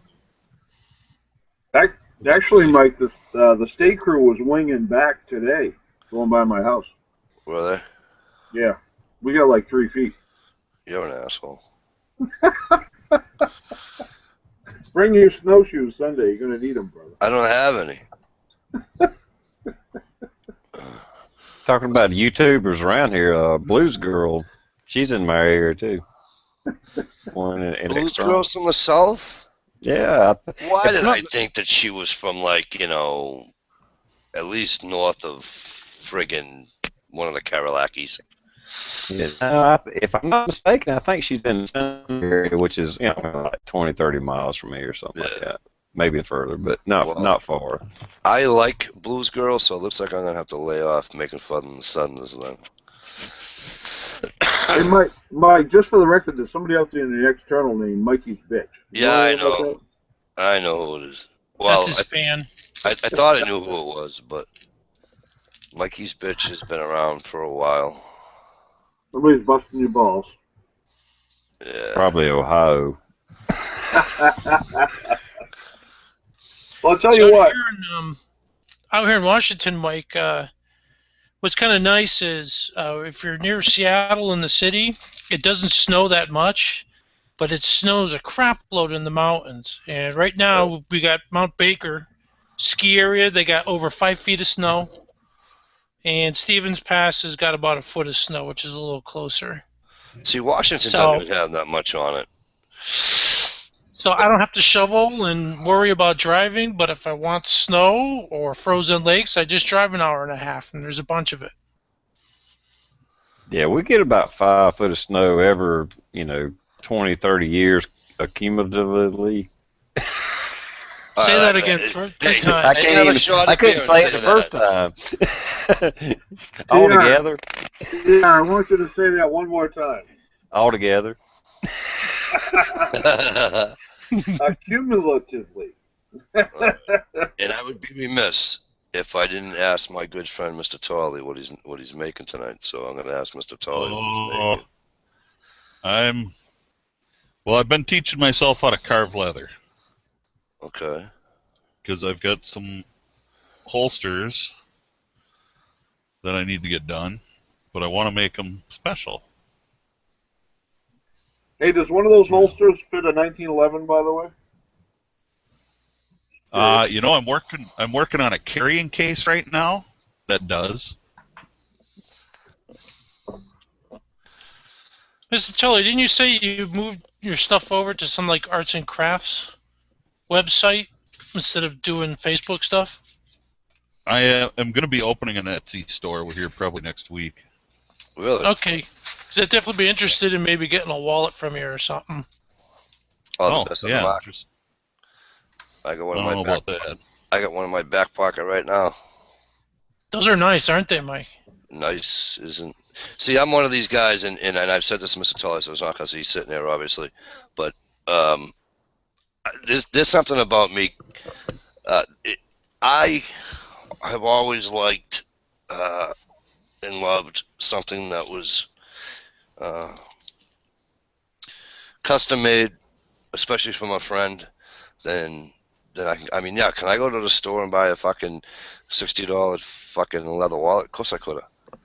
You know, I could have bought a fucking nylon one for $3. But the fact of the matter is that Mr. Tolley made it, and it came out absolutely fucking pisser. I mean, See, I never know if that's good or bad. What's that? I never know if pisser is good or bad. Up here, wicked pisser means it's awesome. Okay. Or just like radical. That's radical, man. No, that's California. I'm not a California dude. That's Well, surfed up, pisser man. kind of means radical, right? But it's excellent. There's. Well, see, I used to work for a guy that was from Boston. Yep. So I know most of the little things that he says, but that was one phrase I never used. Yep. On this one here, Saint, he's got this, the 4 slots and, for your cards or whatnot, and. Yeah. But very that's why I want comfortable. the bifold, not a trifold. Right. Very, very comfortable. Love it. And he even stamps his own work. I love that too. See it right there? Yeah. Oh, nice. So it's really cool. I love it. Yeah, I don't do trifolds. I've had people ask for them. I'm not going to do trifolds. Dude, it messes up your bills. They get all like messed. Yeah. Right. Well, yeah, I used to say Wicked. Well, living back there, I used Wicked quite often. Man, that's just wicked. That is wicked pisser right there, bro. Yeah, wicked pisser. Hey, Mike. Yes, sir. You ever see my wallet?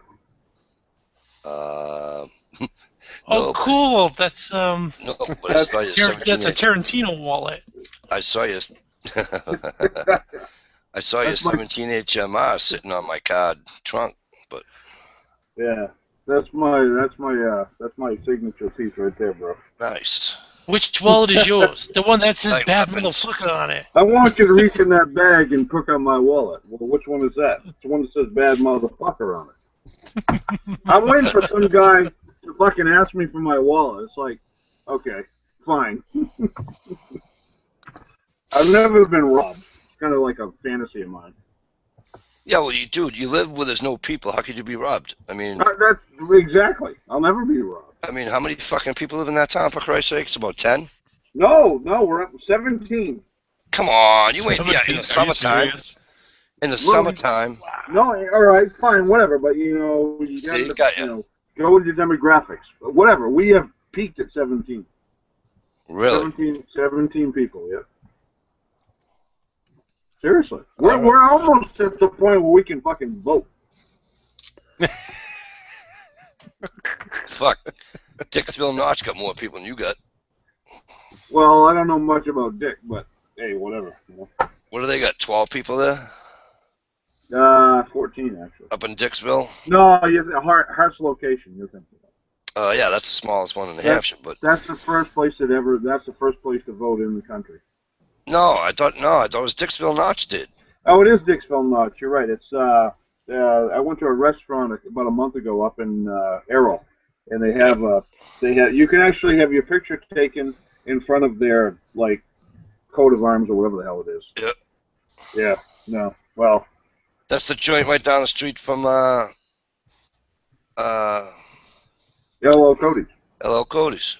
Yeah, but they're small time compared to us. We outnumber them by 3 people. Yeah. It was funny Yep. And somebody in the town's pregnant, so we're going to beat them by 4. One of the first times I was up through that area, I was staying in North Quagmire with my wife. And I said, and she's pregnant at the time, and I said, "Come on, let's go for a ride." And this is fucking March.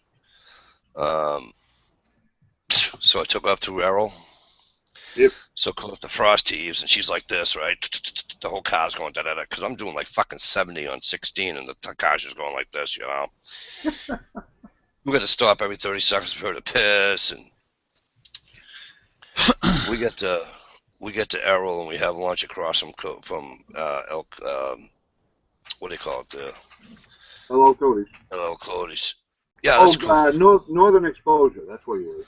Yeah, and big town meeting.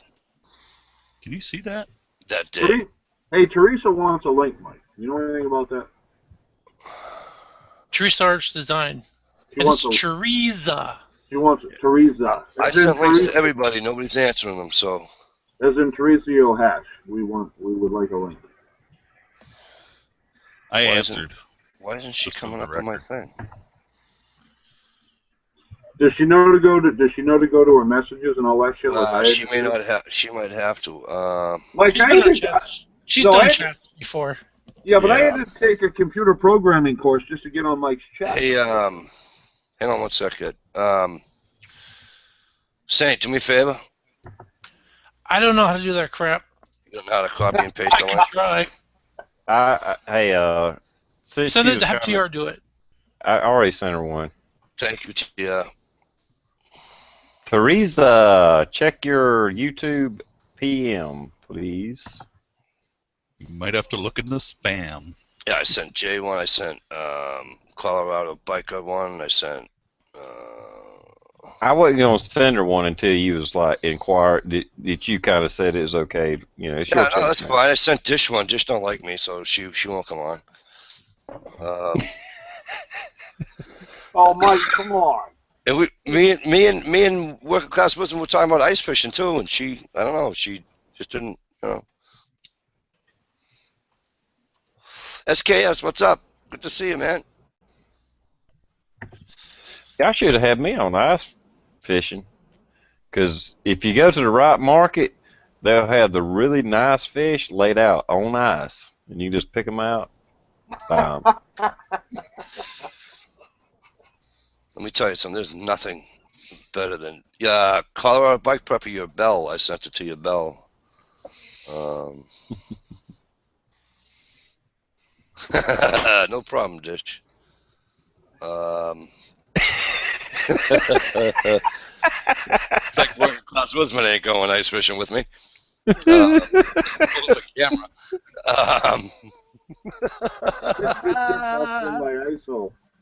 Oh wow, yeah, no, my bad. Sorry.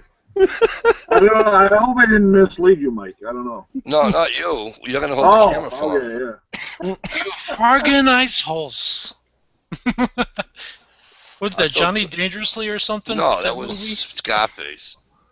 Oh no! Oh, you fucking ice holes. When he shot the guy's family, he says, "I told you no family." Wasn't that one? And look at you now. Remember, he shot the guy in the fucking head while he was driving. Look at you now. Look at your face now. Oh, that was Scarface. Dude. Yeah. Oh, that's classic, man. I love that movie. Fucking Scarface. That's hey, Redneck, you got one too, brother. And jig it. Yeah, and jig it. Stop making me laugh like that. So how come Dish isn't on the freaking panel? That's what I want. She chose to be out in the panel. Out in the chat room. That's all right. She can. Hey, she's all good. Oh, I know. She's alright. We need some feminine hygiene here to clean this act up. What we got saying here? He's got boobs. I mean, moobs. Nobody's got tits like me, bro. You know that. What do you mean I know that? What the fuck was that all about? We don't need to hear about the damn hunting trip. No shit, stories. right? Hey, what happens in deer camp stays in deer camp. Yeah, Right, there's Mike? some Brokeback Maine shit going on up there. Hey, what do you think this is, Alabama? Oh, sorry, Johnny. Ah, shit.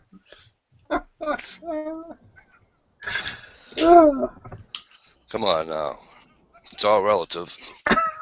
As long as it is your relative, yes. Right. You're right. Boy, they get that shit. They get that shit way the fuck up in Maine. Hey, Shiny Knife, how are ya? Thanks for coming in, man. Appreciate that. He'd been in a little while. Hey, speaking of Shiny Knife, Shiny, don't go away yet. Shiny Knife has a giveaway going on. He hit 500. He's on his way to 500. Yeah. Did he hit it already? Did he hit? Shiny, think so. you hit 500 is what you're gonna do when you hit 500, because I know you're close. You were close when I get in on it. But at any rate, Shiny's I believe he's doing it when he hits 500. So what to do is, you guys out in the external chat, click on Shiny Knife if you're not friends, if you're not sub to him, right? Go over, check him out. If you are sub to him, go to his channel, check it out. It's really cool, and it's a really cool giveaway. So, and it's really simple too. You know, it's not like you have to make some, you know what I mean? Yeah.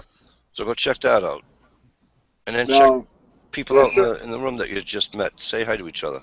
You know. no, Shiny Knife's a pretty cool channel. I've been sub to him for about a few months because of the Fat Man actually turned me on to him. But it's a pretty cool channel. I'll back it up. Yep. Yeah, I've been subbed to. I was subbed to him before he was Shiny Knife. Oh, really? When he was just Well, he was shiny. shut down a couple of times.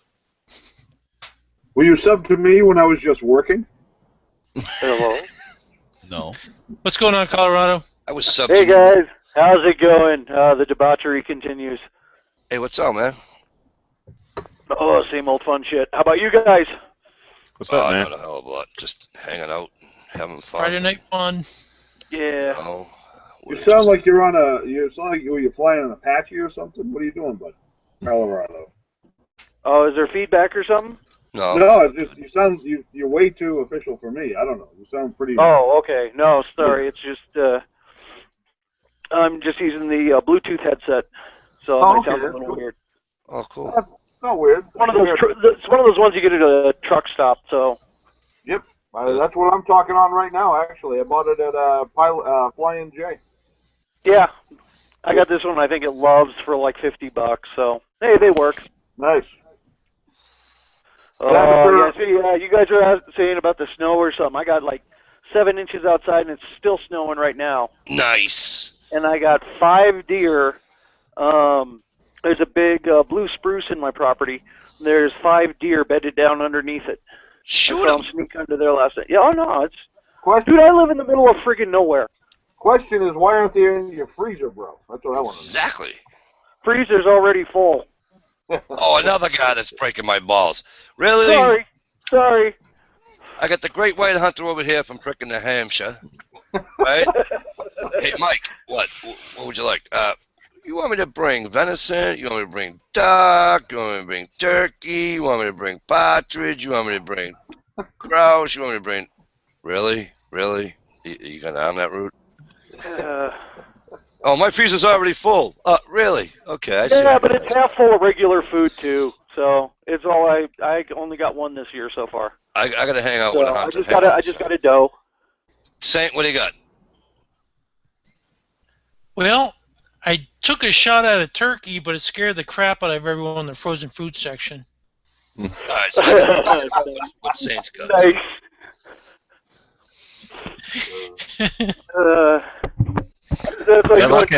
Colorado, the weather's weird because I got some friends north of Denver, and they got like 4 inches of snow, Yeah. And by 1 o'clock in the afternoon, it was totally gone and the streets are dry. Yeah. Yeah. It's weird. Yeah, but that's okay. Where were they? So they're up by Fort Collins, somewhere out there. Where? Berthoud, Loveland. Berthoud and Loveland. Yeah. Berthoud, yeah. Yeah. No, the front system just moved through, but it's still snowing right here. It's really light snow. It's like the champagne powdery stuff. Yeah, I love that kind of snow. You can shovel that. Yeah, I don't have to shovel it. I use a broom. Exactly. You know, okay. Yeah. Hey, Colorado, I got a question for you. Okay, go. You're in Boulder? No, I'm southwest of Denver. Oh, okay. 45 miles between Bailey and Conifer. Yep, I know where you are. Yeah, my wife, my wife went to graduate school in Fort Collins, actually. Oh, really? Cool. Okay. Yeah, and she worked in the university for a while. I grew up in northern Colorado. I grew up in Estes Park. Okay, so, perfect. Yep. That's why I live up in the mountains now, man. I can't take those fucktards down in Denver. They're really starting to annoy me. Well, Denver's kind of tough, but she spent most of her time was in Vail, but are you familiar with Boulder at all? Oh yeah, very. Have you ever been to Jack's? Yep, many times. That is my favorite. Those are the best oysters you will ever have in your life, right there. Yeah, it's a good place. They got some good beers now there too. So yeah, I had a lot of. I spent a lot of time at Jack's and Sundown. I love both those places. Mhm.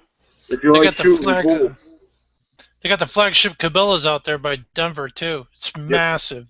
Oh yeah. Oh yeah. Well, actually, we have two in Denver. Yep. We have one on the north side of town and one on the south side of town. Yep. Plus, their Bass Pro out there is pretty cool too. Yeah.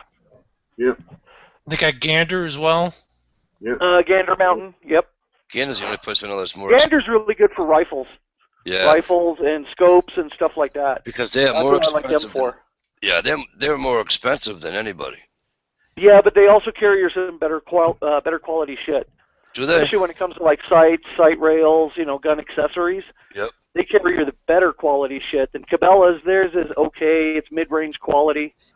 So, but they're cheap. Yeah, then I wouldn't mind spending quality. You got to be careful talking about guns because nobody on this panel likes guns, right? Oh no, they all hate them. They all loathe and detest them. They are a scourge on mankind. Guns are bad. What's a gun? We're all a bunch of coffee shop hippies here. We don't talk about guns. Yeah, we got a Cabela's in there. Thick black-rimmed glass frames. You seen those dipshits do that? Oh yeah, you mean the metrosexuals? Yeah, like the metrosexual or the hipster type. They wear fucking glasses with no lenses in them. I know. It's what the fuck, dude? What the hell is wrong with you? No, last time I was down in Asheville, these guys were wearing the black glasses. They were wearing the pea coats, the desert boots, the tapered jeans, and it was like, and the beer. These 90-pound guys had beers like ZZ Top. It's like, what the fuck are you guys doing here? You're a contradiction of everything. But that is what it is. Asheville is this whole little. Asheville's a whole little different country within North Carolina. It's a microcosm. It's like Austin. It's like Austin, Texas, or Boulder, Colorado. It's the hippie, trendy, yuppie, hipster hangout. It's like Wolfboro, New Hampshire. Oh no, Mike! Don't even. Every state has one, man. Every state has one. Wolfboro is the oldest summer resort in America. You know that. It's also the most yuppiest fucking place on the face of the fucking planet. No, get the fuck. Come up to Aspen, Colorado sometime. You'll see real fucktards there. Yeah. No, Wolfboro is not yuppie. I mean, no. As much as I was born in Wolfboro, Mike. Remember that's yuppie. Look at me. I was born in Wolfboro. Am I seriously? Am I a yuppie? If I am, no. But can I backtrack on something you said about Mrs. Working Class Woodsman? My wife? Yes. Yes, please do. Okay, you said she went to graduate school. Yep. So obviously she's smart. She's a professor, actually. Right. I think you told me that before. Yep. Okay. I'm gonna. So why the fuck did she marry me? Is that what you asked? That's what I'm trying to figure out. I have to chat with her. Because she's a very smart woman. She's drinking. Well, she has a problem. All right. Then that explains a lot. All right. No, she's a sociologist. And she is a professor in sociology, but whatever. So what you're saying is she likes a challenge. And she got one. And she fucking got one, bro. And I'll tell you what, that woman is the best thing that ever happened to me. Honest to God. Say that about my wife. God love her. God love her. 'Cause she didn't deserve it, but she got it. What was that, Mr. Tolley? I say the same thing about my wife. I don't know how the hell she puts up with me every day. Yeah, I'm with you. I brought her home some venison brats today, so. Nice. Oh, man. See, my wife won't even eat venison. Really? Oh, No. She doesn't like yeah, it. but work brings stuff in, goodies for me every once in a while. Well, see, when my wife grew up, actually grew up on the Marrakesh Express, and she ate a lot of Indian food in Morocco and shit like that. So she's into the Mediterranean type dishes.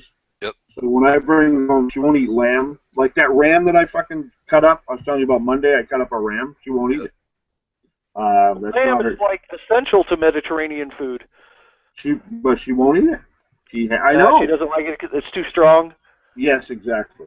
Yep. Yeah. Exactly. Yep. I mean, I pulled in my trunk and I walk up the stairs. She goes, "You got lamb in the car, don't you?" No, I swear to God, I don't. She's like, "Bullshit. I can smell it from here." But she likes curry. She likes she just venison, wild turkey, all that stuff. I can barely get. I did get her.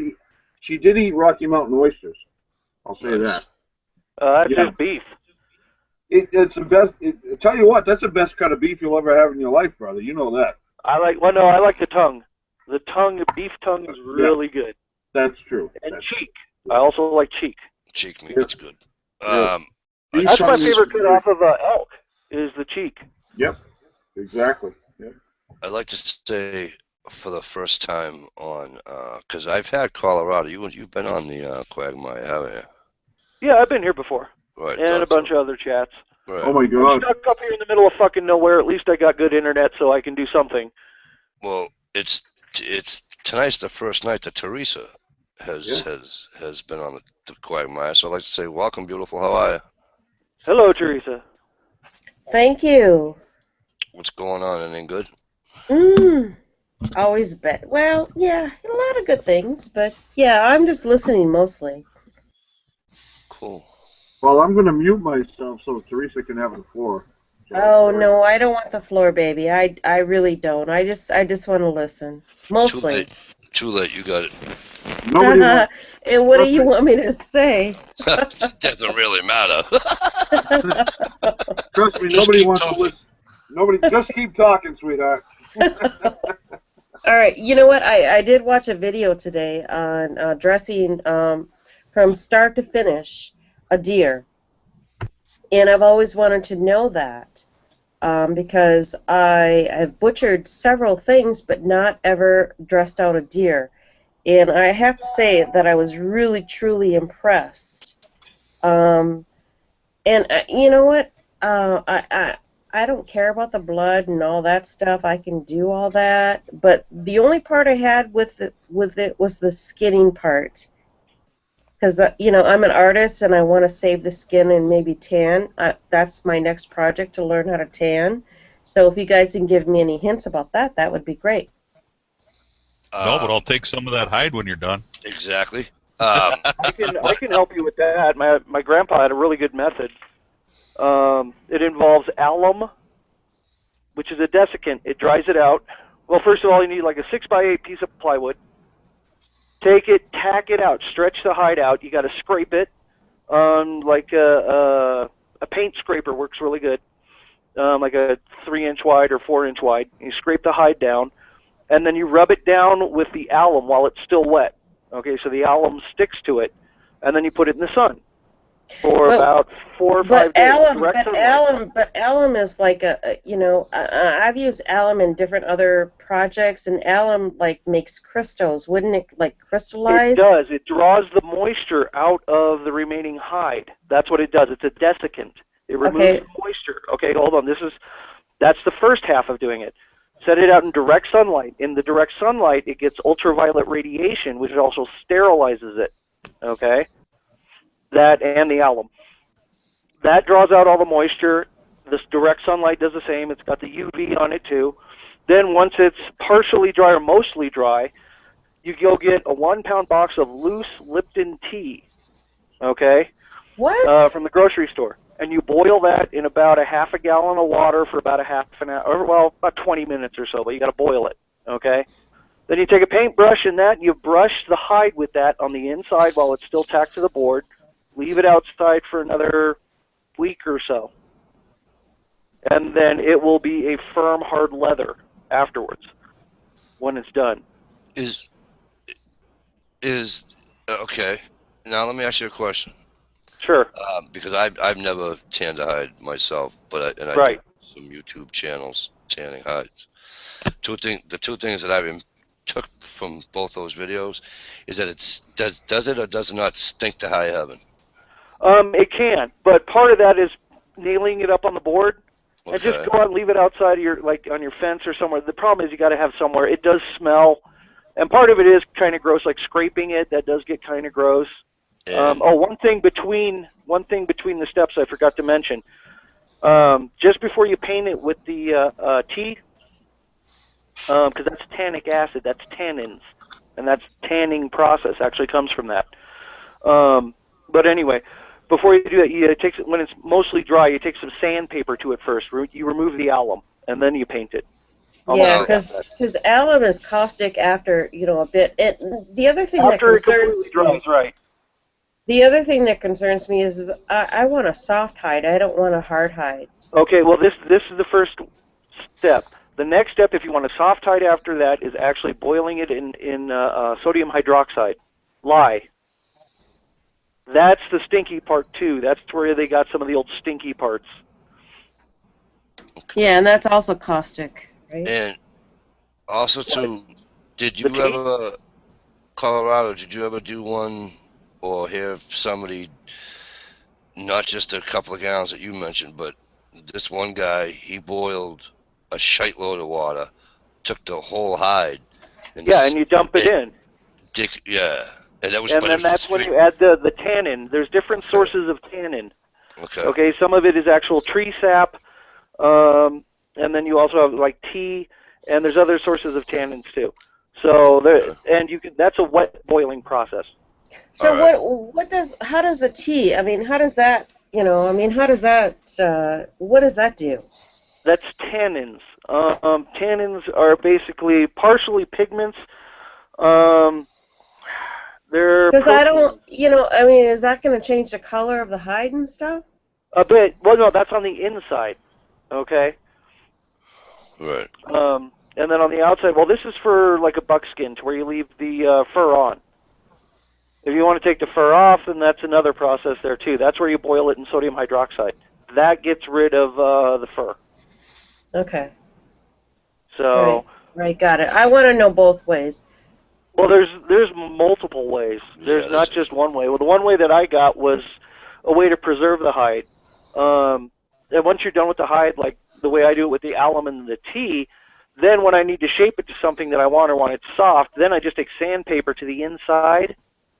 And if I want the fur removed, then I go ahead and boil it with the lye. And that will also soften it some too. All right, cool. Hey, and then the other thing is too, in processing the meat, I mean, how do you guys do that? I mean, there's different ways of processing the deer meat. Yep. And I know the backstrap is the prized piece, and there's other pieces that you use, but how do you guys, like, I mean, for me, I would just get like not a chainsaw, but, a saw, and just, like for the hindquarters, I would just cut them in steaks, Hacksaws work great. With a metal blade, right? So do any of you on the panel have a video out there that you've have done that? You're talking about processing deer meat? Yeah. butcher I haven't it. done a video. I just cut. Actually, I cut up a deer Sunday and I cut up a ram Monday. I should have done a video, but I wasn't thinking. Yeah, and yeah, that would be really important. I mean, I would really like to learn that stuff. I know how to do, like, small game and, poultry and different things like that. It's But yeah, it's now before everybody jumps all over me. It's almost the same in the sense that a lot of the times you got to follow, like when you're up on the hind, you got to follow where the bones are with your knife and that. You know what I'm saying? right? So, and I know that's how you're doing your chicken and the rabbits and stuff. So, in that similarity, it's almost the same there. A couple of tips that I just learned because my brother and I just did our first one. Was it last year? Last year. Here's what I found out after the fact that I wish I knew prior to the fact. When we were going to do our hamburg, right? We weren't smart enough to refrigerate it first and then do it the next day. So I recommend if you're going to do hamburg, right? Whichever meat you're going to make the hamburg out of, Yeah. put it in your refrigerator and do it the Yeah, make following. it colder. It needs to be colder so it grounds better. And I didn't know that. So I just wasn't sure if you did, but I just wanted to pass that on in case you didn't know that. Yeah. Yeah, I got that part of it, but as far as like making yeah, you want to cut the roast, cut into steaks, cut into right. Yeah. Yeah. Working class, well, the other guys too. I mean, not just him, but working class woodsman. I mean, he just did one yesterday. Was it yesterday? Day before yesterday, he did it. He did up a deer. Well,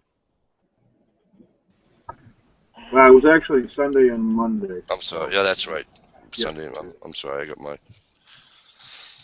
Well, you're gonna be eating it. You're gonna be eating it Sunday, so you'll get a taste of it, bro. Do you think that you can explain it to Teresa how, as it's, to butcher it into, if she wants steaks to do this, if she wants roast to do that? Well, essentially, you think of a deer, right? It's hanging upside down. You get it by the hind legs, okay? Yeah. All right. The first thing you do, you cut off the front shoulders, right?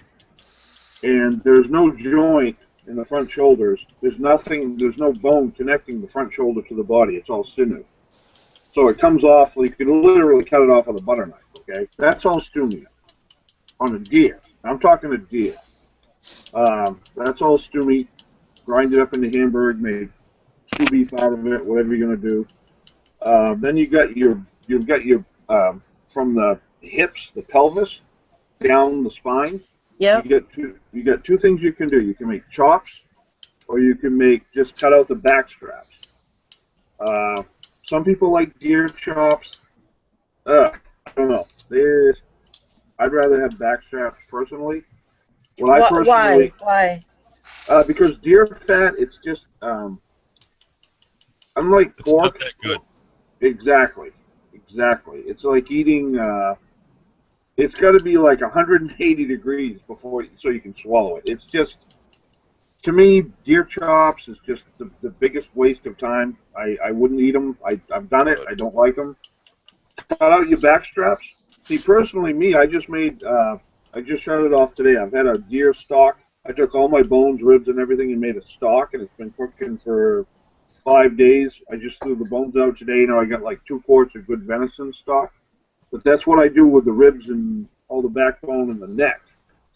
So what you do is you cut out your back straps, and then on the inside, the true tenderloins are actually on the inside of the deer. If you look in the rib cage, after you've got the deer, up by the pelvis, there are 2 lateral muscles about probably 12 to 14 inches long. Yep. Those are the true tenderloins. Those you can literally pull out with your finger. You don't even have to cut them. Nice. And then once you pull your back straps out, cut the pelvis. Now all you have is the 2 hind quarters. There's a couple things you can do. There's a couple of roasts there. You get your hind roast. What I do is I'll take the 2 big chunks of meat, the 2 big muscles, and I'll cut those into steaks. The rest of the stuff just goes into stew meat or hamburg. And that's pretty much, I think personally, the best way to butcher up a deer. All No, right. And the other thing I wanted to ask too, I've never had. I mean, I've had obviously a lot of different parts of the deer, but I've never had like the heart and the liver. Do you guys save those, Oh, and do you eat those? actually, I I eat the do. liver the day I eat the liver. I eat the heart the day I shoot the deer. And along with the inner tenderloins. Like if the day I shoot a deer, I pull the tenderloins out of the inside, cut up the heart, butterfly it, cook it in red wine, and that's tradition. Um, as far as the liver, technically you're not supposed to eat that because of the heavy metals. It's not good for you. I haven't eaten a deer liver probably in about 5 years. Well, Some people there's also a danger of parasitic worms, I think, too, fluke worms. Yeah. Exactly. There are people who will argue that it's personal. Personally, I haven't eaten a deer liver in 5 years Right. I mean, because of that. I've got some recipes with deer liver, and so I'm thinking about it. But you guys are not recommending that. Well, no, as long as you cook it long enough. You Yeah. can, as long as you Yeah. cook it long enough. You don't Yep. want to do like a medium rare or a medium cooked liver, like a slice of deer Right. liver, just cooked Right. like medium or medium rare. You got to like roast it for a long time. Right. But the only problem is if you cook it long enough, it's inedible. You're right. It's gonna taste like your boot. Yeah. You don't want Yeah. to. You It's don't not want to the eat same it. texture. Ew. Yep. All right. Yeah. Well, Well, thank you. Well, no, Like, but again, that's my take on it. I will Right. guarantee you, if there's 20 people in the external, everybody's got a different opinion on how to butcher up a deer. But personally, there's only a few steaks I think personally. And the other thing, when you cut up a venison steak, if you can find the grain, you cut the grain at a 45-degree angle, Butterfly. butterfly, or cut it at a 45 or butterfly, Yep. and it makes it that much, makes it very tender and edible. And the Venison other is, thing too, I was curious about. I'm sorry, I don't really want to take over your chat, but You're doing I'm fine, just sweetheart. curious. Go ahead. no, The please other do. thing I was curious about is because we hunt in local areas, which is corn-fed, like deer. They visit the cornfields here, and we have to get rid of them, and so we go out there and hunt them. The other thing is, if we go farther north, it's all grass-fed. Sorry. Is there a difference in the meat taste? And Yes, I haven't. major difference. Absolutely. You want the grass fed. That's the best. It's sweeter. It's not as I don't know. How do you guys describe the corn? I've never We had corn. I've got always corn had fed. like grass and pine needle, and that seems more gamey to me. And I was thinking that corn would be like a little sweeter. So the opposite of what you guys are saying. But there's a lot of different things you could do to take your game and stuff. You can marinate it in milk and Buttermilk works really good. buttermilk. Oh, That's you guys were talking about eating a crow earlier. That's how I do crows, is in buttermilk, and that's really a good one for bear because I've hunted bear several times. I love beating bear too. Yeah, we gotta go bear hunting too, buddy. Yeah. Just come by my house, man. I got to keep a paintball gun by the front door to keep the fucker out of my shed, out of the garbage cans. And the other thing that I discovered, Teresa, and again, I only did one, so when my brother and I did it, we were sort of kind of in a rush. So stupid us, we never took that membrane off. And he said to me, he said, make sure before you cook that, before you do anything, you take that membrane off. However, what he should have told me was to take it off that day, because I'm going to tell you something. Nasty? Yeah. And so the next time, I'm not going to be in such a rush, and all the membranes coming right off. And it comes off easy. The tendon, too. The tendon, yes, the tendons. Yeah, the tendon, the ones that attach it to the bone, that's where you see all that brown fat when you butcher the meat. And it's that brown fat that gives it, and that's what's in that sinew and muscle casing as well. I always remove that, even with venison, elk, anything I pretty much hunt. It comes right off. It's that brown fat that gives it that really gamey flavor that a lot of people don't like. All right. Well, isn't that in part of the processing? Yeah, that's butchering. That's Yeah. when you're Or the butchering dress, the animal no, that day. the dressing when you out in the field, if you field dress. Yep. Yeah. So No, is that what you were saying, Mike? That you didn't field dress it right, or? no, okay, so, well, up here where I am, we just call it field dressing. You're pulling the guts out and then you're dragging it out of the woods. And then when you get home, you hang it for a day or two. And then, well, that's what we do anyway. We hang it for a day or two. I hang it for at least a day. And then we'll butcher it and skin it. We'll skin it and then we'll butcher it. So it's two separate. I call processing a deer out in the field after you shoot it. Okay. Yeah, you field dress it. You just take out the guts and stuff. You take out what you But don't then, want, leave it for the crows. do you slice through the pelvic bone before? I mean, Yeah, before we have to break the pelvic bone while we're out in the field, while we're out in the woods. Okay. And you can do that 10,000 ways. I mean, you can you can use anything you want. You can use a saw, use a knife, baton it with a you can do anything to break the pelvic. It's not. Right. Well, why do you have to break the pelvic bone, Mike? I don't. When I shot the deer up in Maine, we were told we have to. No, I'll tell you why. You don't have to. The whole point is you got to pull out the vent, okay? Yeah. And you don't. If you cut around the vent, okay, from the exterior under the tail. I'm trying to be polite. Yeah. No, it's okay. Right, you can pull out. You don't have to break the pelvic bone to pull that out. The whole point is you got to pull out that tube full of shit. Right. Because that'll contaminate. You can if you cut around the vent, okay, from the tail up, slice it up.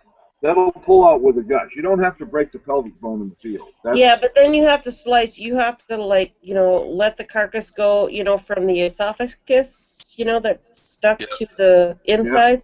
Yep. You have to slice around there, and then you cut off the throat, the larynx or whatever, and then you pull it back. And then some people are saying that you should split the pelvic so it's an easier release. But you're not recommending that? Well, I'm not that I don't recommend it, but what I'm saying is you don't have to, okay? Because once you cut around that, this, okay, use your imagination, and you slice up through, whether it's a male or female, and you pull out on everything on the upside of the pelvis, that'll pull out, you just rip it out. It comes out perfectly, and you pull out everything with it. The point is, they used to, in the old days, you could bust the pelvis and pull it out. You don't have to do that, okay? And the other thing, when you talk about hanging a deer, that all depends on temperature. You can leave a deer hanging for a month, okay, depending on temperature. If the temperature is going to freeze at night and thaw during the day, not good. You want to cut it up that day. If you can leave it hanging at a constant temperature of, say, 35 degrees, let it hang for a month. That's fine. The whole point is it can't. You're aging it like exactly. beef, right? It's like aged beef. Exactly. For instance, the aged beef that you get in the store, that hung in the trailer for a month. Okay. Yeah, and you can do the same with pheasant, duck, goose. You can hang those too. Yeah, I've not heard about pheasants or any of the, but duck, definitely age that. I've heard about that, but deer meat, I've never heard about aging, and I was curious about that. Well, you do, but the point is it's like any other meat. It has to be controlled. You can't freeze it at night and thaw it out during the day and do that 7 or 8 times. That's going to make it. No, you have a constant temperature. Exactly. So and humidity. It has to be dry cabinet aged, is what they call it. Exactly. So you have to really control the humidity, and it's going to be really low humidity because you don't want any moisture for bacteria or fungus or anything else to grow on. Right. And another preventative thing you can do too to prevent that is to just before you hang it, you roll it in salt, just regular salt. Yeah. Because you can brush it off afterwards. The salt makes it impossible for bacteria, enzymes, and to grow. Yeah. Right. Now, bear in mind, even if you have bacteria, if you cook that meat you can still eat it and not get sick. It's just going to taste like shit. Right. Right? That's why a lot of people don't like venison, because it hasn't been prepared and cared for properly. It's like any other meat. You can't just let it hang for a month to show your friends and say, geez, that thing's getting a little gamey. Maybe you ought to cut it up. And it's like, well, yeah, because it's basically you're looking at like this body. It's disgusting. Yeah, Um, but anyway, TR was going to say something. I was just gonna say I've never deer hunted it myself, but I know enough people that hunt that I get my freezer is still full right now with deer meat, and the processor that the guys I know that they use, it's aged at least 1 to 2 weeks in a cooler. I won't say it's freezing. I don't know what temperature his cooler is, but he does age it for a week or two, if nothing else, just from his backlog, you know. And I have never tasted from at least this butcher, or really ever, but especially that butcher, any gamey taste to it. I mean, he does an excellent job. I can make lasagna or cube steak. I don't know what part of the deer to use to make cube steak, and feed it to somebody, and they would never know it was fucking deer. Yeah. Well, the thing is, TR, if I shot a deer and gave it to the same guy that handles the cattle, and you couldn't tell it was venison, because they do the same. It's the same process. You know, you have to care for it just like you would any other meat. And I know guys that have hung venison for months. Right, and TR is really lucky he has somebody that does that. That has a controlled environment. But most people do not have that. I like venison. Most of us do not have that. So I like venison that's been hung for about a week and a half, 2 weeks max. And that's if ideal conditions. But a week and a half is about right. 8 to 10 days is what I'll do if I'll hang a venison. Yeah, well, like I said, now I mean, this is like a professional processor that they use. And I'm sure y'all have them up there too. They, just seasonal kind of job kind of thing, or whatever.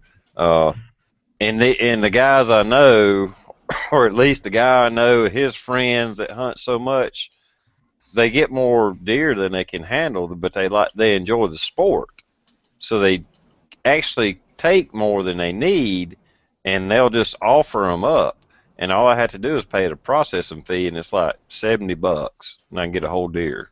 Wow, yeah, that's nice. what the butcher. We got that here in Colorado. We got trophy hunters that'll come in, shoot a trophy elk or deer, and all they want is a fucking rack. Yeah, and the head. That's it. That's fucking. That's another story for another fucking day. Because I'll just. Those are those fucking guided hunts. I'll go on a fucking rant on that one. Yeah. No, that's Texas is what that is. Texas is where it's fenced in and fed out of a corn feeder. Are you fucking kidding me? Yeah. No, that's like working class woodsman. It's like working class woodsman not even letting that fawn come out of its mother before he shot it. You know what I'm saying? No. No, just Never kidding. hit the ground. Well, that's a 2 for 1. No, I'm just kidding. But venison veal and those guys that. All right, let me say it this way. All right. I'm not going to sit here and lie to you and say, so working class woodsman and we're going to go up in New Hampshire, we're going to go hunting, okay? And I shoot a 10-pointer, all right? I'm not going to sit here and lie to you and tell you that 10-pointer is not going to make my wall, okay? However, what will happen is that every part of that animal is going to be used, because I love eating hot too, so we're going to eat the hot that day. Okay. After we skin it, I'm taking the hide with me because a buddy of mine makes clothing out of it down here. Okay. So it's all gonna get. And I got another guy who's just starting out doing knives and stuff, and he wants to make handles out of bone. So all of it's gonna get used. But on a regular sized deer, 4-pointer, whatever, yeah, no. So those jackasses that go up and they say, like when you and I were talking earlier, working class, about, I'm going to pass up a 150-inch fucking, you know what I'm saying? 150 point rather. Those sons of bitches irritate the shit right out of me. Is it good that they give the meat to a family in need? Yes, it's awesome that they do that. But they're not doing that to be nice to a family in need. They only want the head. Yeah, we get a lot of those here too. It's not hunting. That's Well, fucking. well, now these guys, like I said, they enjoy the sport, but it depends on your area. In South Carolina, we actually have a deer, almost a overpopulation problem. You got you got whitetail, right? Yeah, I got whitetail. We got whitetail. I mean, but you guys are overloaded though, T. You guys yeah, are like exactly. running around like mice. Yeah, those things get to be like rats. They were all over Texas. I mean, last week I was going to work. I mean, I could have shot a deer in my driveway. There was one standing in my damn driveway. I mean, yeah, yeah. Here too in Minnesota, they just run in herds up here. You know. Yeah, and these guys yeah, I'm talking our about. limits here in Minnesota are crap. I mean, my area was bucks only and 1. That's it. Yeah, Maine's only got 1 too. Now, what are your limits on it though, Mr. Tolley? You have a certain point size? No, bucks only. Because in Vermont, you all can't that shoot. Well, that was this year anyway. In Vermont, you can't shoot anything under 4 points. Scott, you're in Minnesota? Yes, ma'am. Where are you at? Where? Down southern part of the state, down by Owatonna. Oh, okay. All right. So, in northern Minnesota, I mean, I think you have to, well, we have the seasons. You have to buy a license, and then you have, certain buck seasons. Yeah, it's probably the same in this whole state. Yeah, it is. Yeah, it is.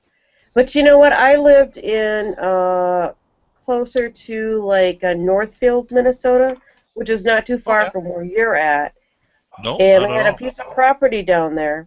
And, I mean, the deer ran in, like, herds. They were constantly, they were nuisances, especially because I'm a gardener. I want to, grow vegetables and do stuff. And there was nothing I could do about that. And it was just an irritant.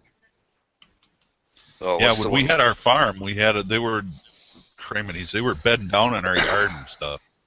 Ed, what's the plant up here that they eat up here? Is it the rhododendrons in the spring when they're not bloomed yet, and they eat the butt? There's two, the rhododendrons and the arborvitaes. They love them. Yeah. Absolutely. I mean, if you live up here and you had a rhododendron, you just sit by there all day long and just wait for them. I mean, because they're like clockwork. We call them I know. I could sit on my, my back porch, and some of the guys that I knew, are like, Trees, can we just come, hang out on your back porch and you can supply us food and we'll bring the beer and we can shoot all the deer we want? And I'm like, no, that's not legal and I'm not going to do that. But, you know what? It is. It's just ridiculous. Yeah. Hey, Mike, do we have a newcomer in the panel? We do. I see somebody different. Huh? Was it the picture of the elk? Yeah. That's Colorado. I'm screen sharing. No, sorry. he's screen sharing it. This is in my backyard. This was oh my God, a month ago. Look at that. Yeah. Hey, working class woodsman, let's go to Colorado. I'll drive. Dude, if you thought there were 2 poles, so. Trust me, if you said that to my wife, dude, she would be on her way. Dude, I'm telling you right now, we got to go in his backyard. No, you can't go in my backyard. You got to go about a half a mile from my house. All right. My forest, so. Yeah, that's actually my zone for my hunting tag, because I'm a lifelong resident. I've had every year I've gotten a license since I was 14. Wow. I got one when I was 9 first, when I first went hunting. Now, but after that, I've had a consecutive license every year since I was 14. So basically 30 years. Wow. Do you have a doe problem out there, too? Yeah, we do. Here we can take 1 buck, 2 does, 1 bull, 1 cow. Okay. And that's for regular rifle season. Now, I also hunt bow. I primarily hunt bow season and black powder season because they're longer, and it's a better time of year for it. It's more in the springtime. Right. So it's leaner meat. It's and they're easier to get at that time. So. Because a guy I know from here, from Mass, he got a tag. He's got a friend of his that lives out in Colorado, but he got a tag. You know, they put in. It's like our moose lottery out here, working class. You know. Yeah. Yeah. Well, here you got to do the lottery here. If you don't have a license, if you actually stop, the trick with me, I get to pick my hunting zone because I've had a license every year. Even when I lived in Texas, going to college, I would actually mail money to a friend of mine, and he'd renew it for me every year. Basically, my hunting buddy that I grew up with in school. Right. So I have what's known as native rights. And I'm basically grandfathered into the earlier Colorado Division of Wildlife rules on hunting.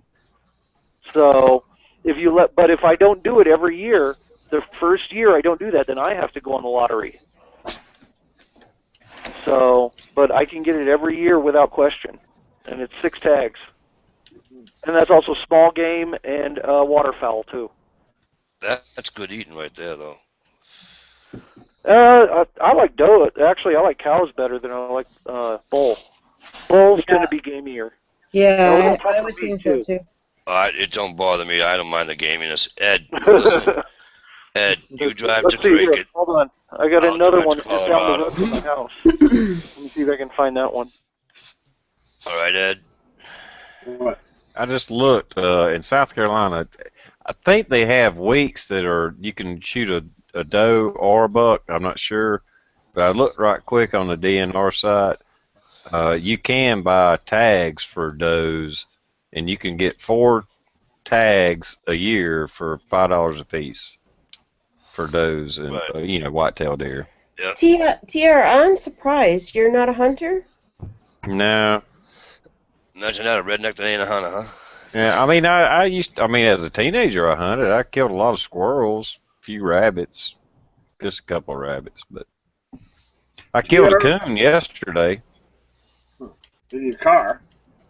No, he's in my live trap. I got a live trap I set out every night to keep the son of a bitches from getting my chickens. Hey, Mikey, I hate to do it, dude. I gotta cut out. I gotta get my wife to the airport in the morning. I know you do. You coming down here? No, Manchester, actually. Well, you're sort of coming down here. Almost.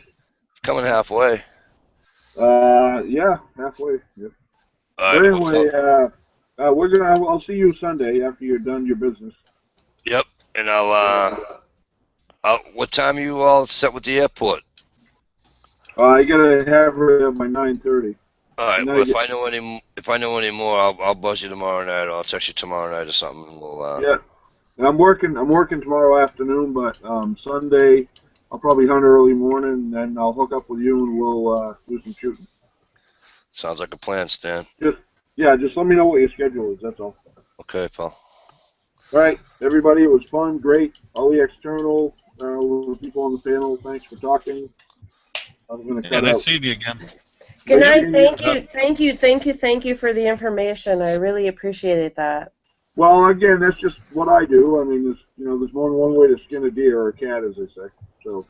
All right. Before you go, though, can you put your name on the YouTube site chat so I can make sure I'm sub to you? Well, actually, I just subbed you. I'm working class woodsman. Oh, okay. Okay. So yep. I think I'm sub to you already. Anyway. Okay. Cool. Yeah. Right. But anyway, I appreciate a lot of good information from you. Thank you very much. Yeah. As always, the Quagmire is full of great information. Right, Mike? Absolutely. I know. We love the Quagmire. All right. See you guys later. Later, man. WCW. Bye. All right, bro. See you later. All right, you guys want me to pop off here now? You guys want to get back to your guy chat? Listen, okay. Why? Okay, hang on a second here, Teresa. It's nice to have another Minnesotan around here. Absolutely. And not only because you're from Minnesota. You know what? I never meet anybody from Minnesota on these things. Listen, I need all the Nodners on here I can find, okay? You need what? All the what? All the Nodners. See, there's Nodners and there's Sudners. And usually I'm inundated with Sudners. Oh. It Right takes now, right takes now, You have a TI is really fucking thick outnumbered. accent. You have a really thick accent. See, So you were saying I need all the Northerners right, versus the Southerners. Okay. Southerners, right. Yeah. You See, have. Uh, Are you from? Where are you from? Like Boston and. I'm like 35 miles north of Boston on the New Hampshire Yeah. border. Okay. So you have a really thick accent there. Yeah. Well, I say Northerners on purpose that way, only because it's, I make fun of the South all the time. And Uh-oh. and it's about time that TI's outnumbered, because usually when I go on TI's chat, or I go on Jamie Time, or I go on somebody else's chat, or Yeah, I know. It's all about the sap. I am outnumbered like a sumbitch, And, well, it I takes know. about We need more Yankee, Yankees. We need more Yankees up in here. well, it takes about 4 of y'all to equal one good Southerner. Oh my God. Oh, dude, no, come on. Them's fighting words. Hey, right what about there. us Cowboys out west out here, boy? you're considered a Northerner. Oh yeah, yeah, but we were just a territory at the time. Exactly. Hey, but I lived in Texas for about 15 years, so Right, I figured I've got the average all around, Yeah. as Mark Twain would have said. Yep. What an awesome night, and having a blast. No, I'm not going nowhere, so don't worry about it. Yeah, But no, it's 2 to Teresa, 4, let Mike. me listen. Don't. You're always welcome to the chat. You don't, just because I know you. I don't know if you feel funny or not, but just because it's all guys here, don't worry about it. No, I'm cool with all guys. I got a lot of brothers when I was coming up, and I'm cool with guys. I mean, in fact, I get along with guys better than I do with chicks. I hate the cattiness with the chicks, but but I can hang with them too. So Yeah, you guys, women can be. as TR will tell you, I can hang with them all. That's good. He knows me probably the best. That's good, Yeah, though. I've been There's on- nothing wrong with that. That's awesome. We've hung out a few times. Yeah. Not she- personally, wait, no, wait. don't get me wrong, not personally, just Yeah. family too. You're in the north, and from Minnesota, I might add, and I visited that beautiful state one time. So you're from the north, and you're actually going to tell us that you hang with T.I.? Really? Come on, you can keep better company than T.I. Jeez. I have to say, he's more politico than I would ever want to be.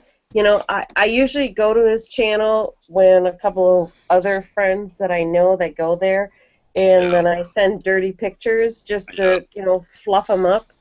There you go. Yeah. I just like him just because, he's come on, he was like, yeah, Teresa, you're going to have a chat, and I usually have a late night nasty chat, and all these nasty people will come on, and he loves that dirt, so. Yeah, well, it keeps, after all the political stuff, which is cool, I mean, hell, I've been on there with him on his chat, and Matt's chat, and my chat, and. Yeah. But I just discovered you, Mike. Oh, so you saved the best for last. There we go. See? See that? No, I have fun on Teresa's chats. I've only been on, like I say, just a few. What night is? Well, why don't you do this? I'm sorry, Tia. Why don't you tell everybody what night your chats are on, and you'll get more visitors now, because there's like 30 people in there. So, what night you chat, and what time? Who are you talking to? You. Oh, no, I just, mine are, I used to have happy hour chats, earlier in the evening, and I decided to not do that anymore, and so now it's just impromptu happy hours. So it's just mostly late night that I do. Do you have a specific late night that you do it on? Nope, it just depends, and how I feel. Like tonight, if somebody, if you end tonight, and then I know there's a couple other chats going on, and so if I feel like it, I'll stay up late and we'll have a chat for a few hours, and then we'll go off air and chat there too. So yeah. No, I used to host happy hours, earlier in the, in the day, but you know what? I cannot stand the trolls. that come over there, and I just didn't know how to regulate that too much. I'm learning, and so I'm just not going to do that anymore until I feel more comfortable. So I just host late hour chats. You need a fast eye and a faster finger, and that's what Johnny Master at Arms done. I had a couple of bad ones in here one night. T.I. was in here with us and Johnny, and they were showing me how to explode them all the hell out. They've made it easier to boot people. Yeah, they have. It was a little harder at one time, but it is a lot easier now. You're trying to have a chat. I don't even care what the chat's about. You pick a subject, and you got these people that come in, and it just, I'm with you, Teresa. It's just so, I don't know. It's mad. It gets ridiculous. It gets ridiculous, and there has to be more monitoring in that. I was on Mountain Man's chat, and he's a lovely man. He was so fun to chat with. But then a couple of people that followed me went over there too, and they were saying shit, and he was like, "No, he ain't putting up with that," and he sent them away. And that's happened in TRs too. So I mean, that's all good. I need a good, strong man to say, hey, get the fuck away. We don't have to kick people out of TR's chats. They just leave on their own. Oh, that's I am Wow. Screaming. Wow. Yeah, I didn't say I that. love you, TR. Come on now. He knows what I'm talking about. Come on now. What? You got? I think we're okay. I was on chat with him a few minutes ago, so. Oh, you guys were on Shamus chat? Yeah. So, Scott, what are you working on? A pistol case. Well, let's see it. Come on. We've been watching you pound away at the thing. You got a camera It's still right in there. pieces. Hang on, Steve. I'm just back it off a little so we can get some light. Mr. Tolley, let me lock on you, buddy. All right, go ahead. Very nice.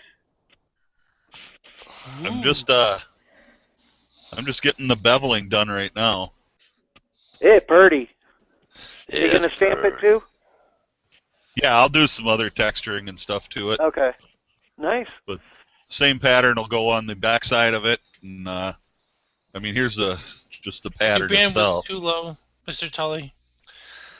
Yeah, my bandwidth, it has to be lower. I can't. He won't be able to be on the. I can't do nothing. Yeah. If his bandwidth goes high, we can't have Mr. Tolley on the chat. So we like his low bandwidth. And it's my router apparently is my problem.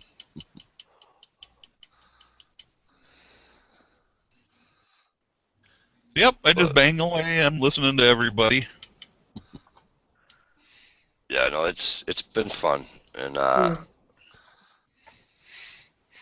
when I was coming up, I always thought I was gonna be like, I was a Tom girl. I like, Annie Oakley, and I always wanted to have like a 6-shooter, strapped on, and yeah. Well, come on down. We can hook you up for a day.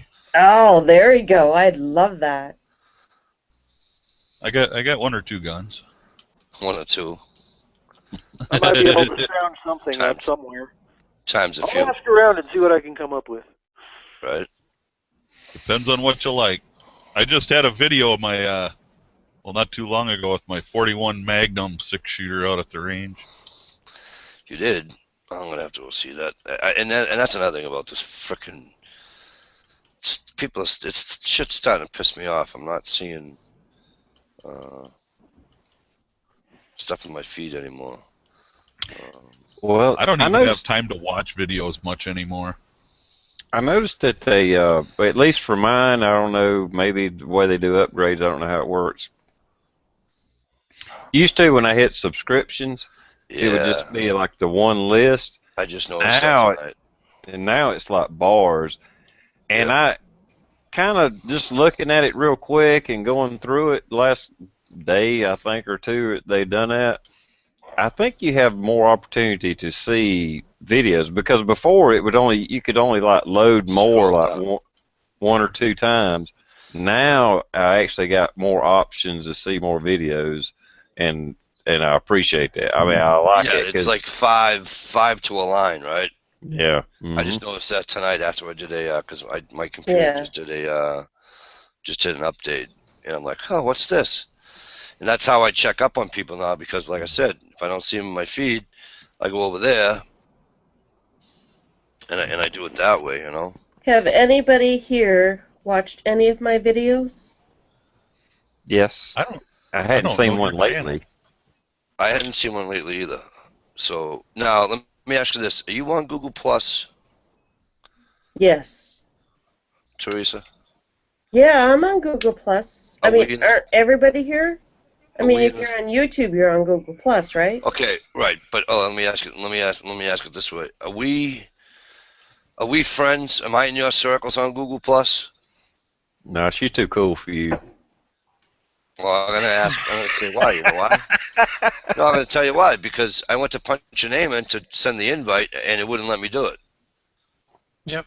So Oh. in other words, when I punched in THERI, her name should have came right up, because we're sub to each other.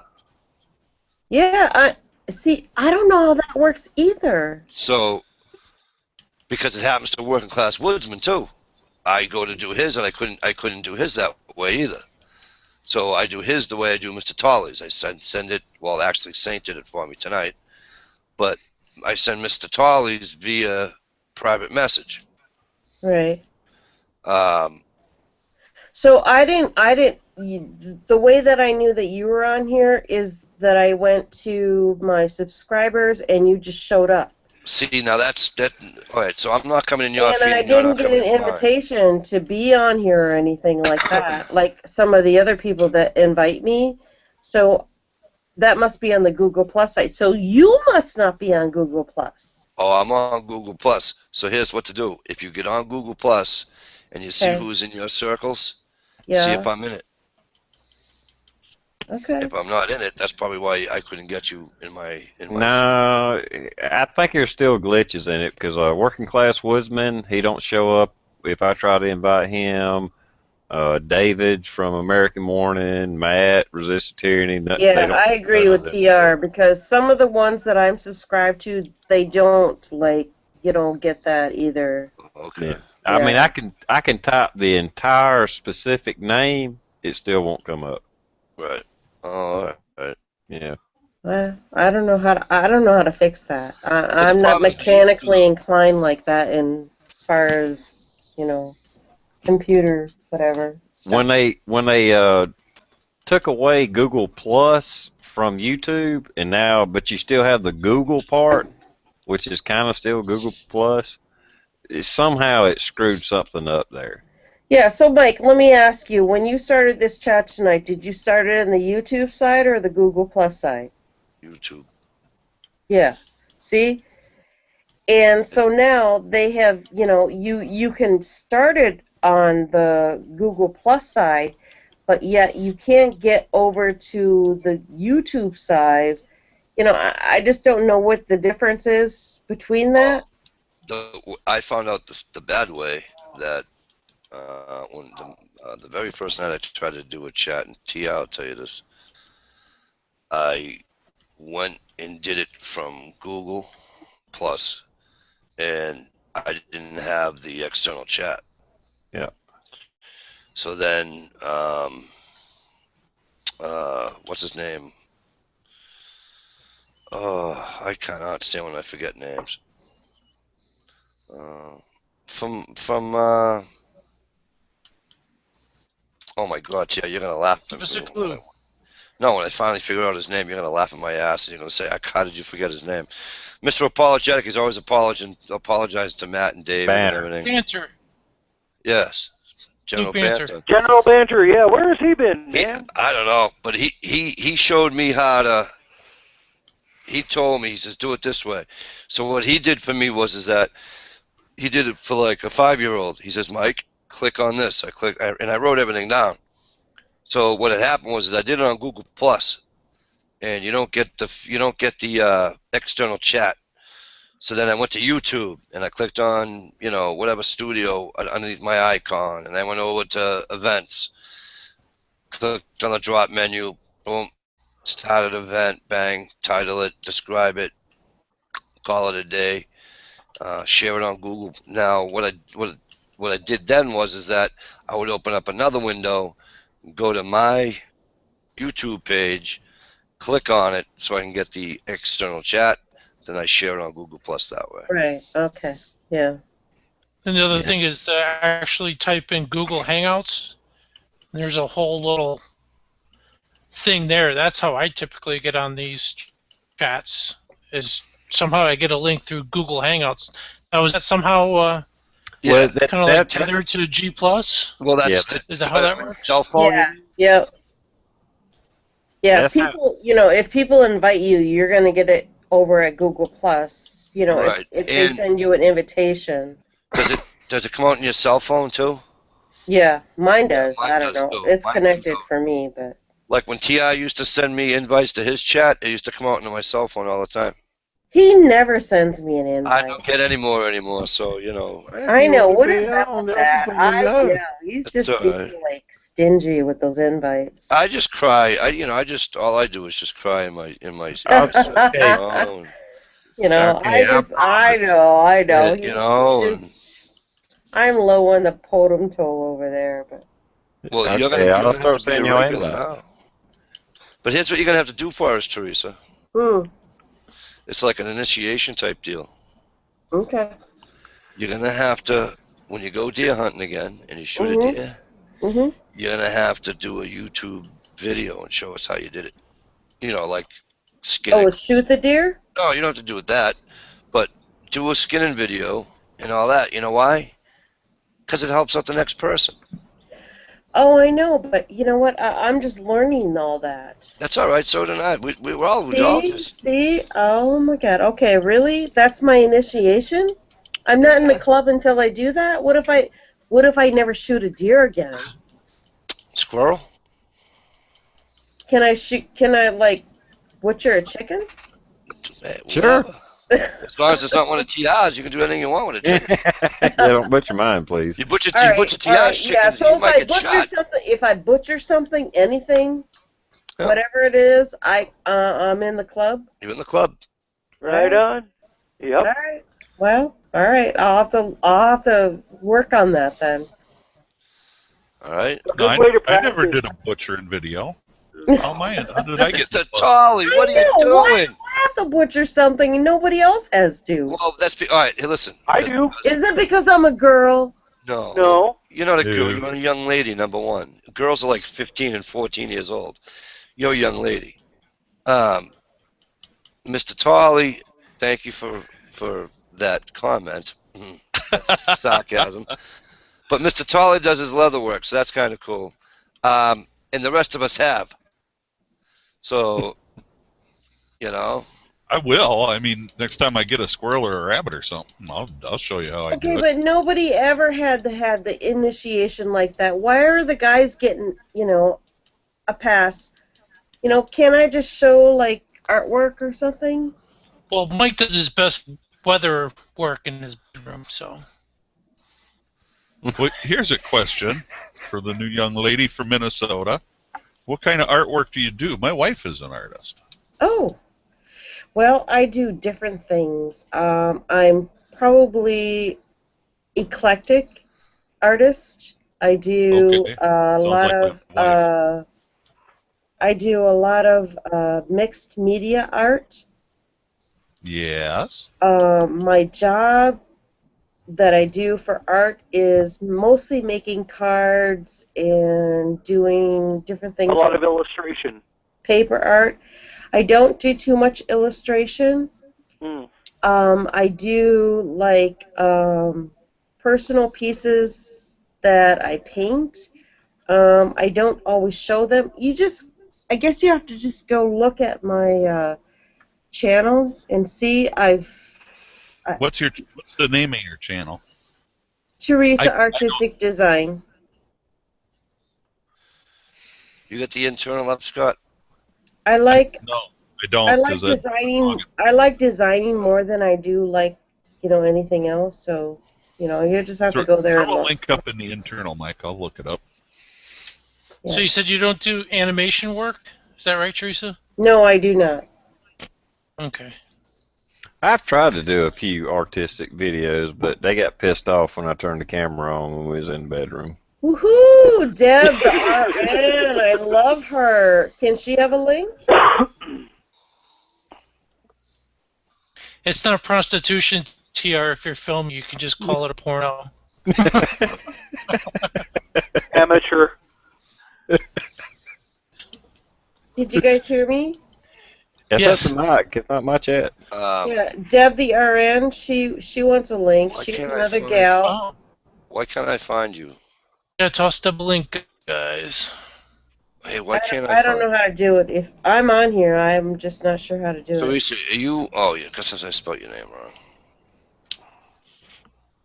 I gotta figure Yeah, out. how you to can use call me this stuff. Teresa. That's fine. Teresa. Everybody says, "Oh, it's Teresa."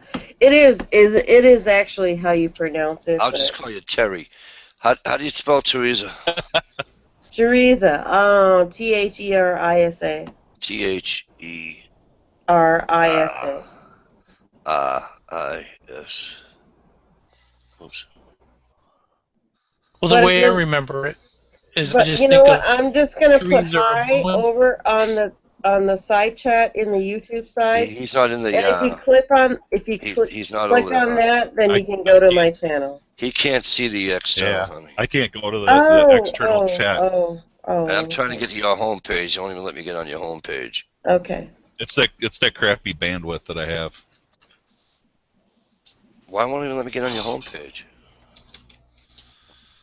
All right, let me do it this way.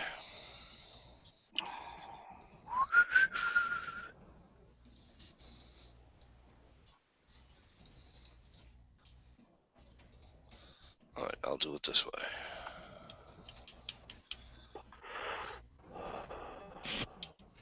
All right, do it that way. Go to the internal. I Yeah, do a lot of silly art things and whatever. I mean, Well, whatever. Yeah, I don't call any of it All right. silly. Mr. Well, no, Takes it more makes me talent than I money, but have. I don't know. I've been kind of beat up a little bit because some people say I'm not a real artist because I do, that kind of stuff. Mr. Tolley, That's it's in the, bullshit. Makes me money, but whatever. I don't give a shit. Hey, if you make money, you're doing better than a lot of them. Yeah, Yeah, I A lot don't. of artists. I do a lot of leather work, but I don't make a whole lot of money at it. yeah. Hey, fat man, how are you, my brother? My we are southern gimping brother. on the thumb ramp. Yeah, Tia, that's fine. Mr. Tolley, I put it in the internal. Yeah. Hopefully, I'm bringing it up right now. Okay. So you Mikey, Deb RN wants a link. Can I send her one? Yep. Yes? Yeah, go ahead. Yeah. Deb, check your YouTube PMs. I sent you a link. Oh, all right. Tears on it. There you go, baby. Mr. Tolley, did you get all that 556 loaded up? Not yet. We'll get there. This Sometimes was my week of work. So 1 week Oh, I'll work okay. a lot, and the next week I'll have Right. a few days off. Yeah, 556 has gotten, I won't say so cheap, but it has come down in price so much that even though I load 556 or 223, it's almost hard to justify loading it. It is, but hey, it's cheaper for me to buy reloading components than it is to buy the Yeah, ammo but it's around always- here. Because It's always nice to have new brass. well, everybody thinks that 556 and 223 is freaking gold around here. Yeah. Well, I mean, I've you can seen buy they it sell online. just a... Yeah, go to I'm sorry. I was just gonna say you can buy it online for right at or less than $300, 1,000 for brass reloadable ammo. I mean, you're still Yeah, but less then than you gotta $3 a have pop. that. Then you got to have that money.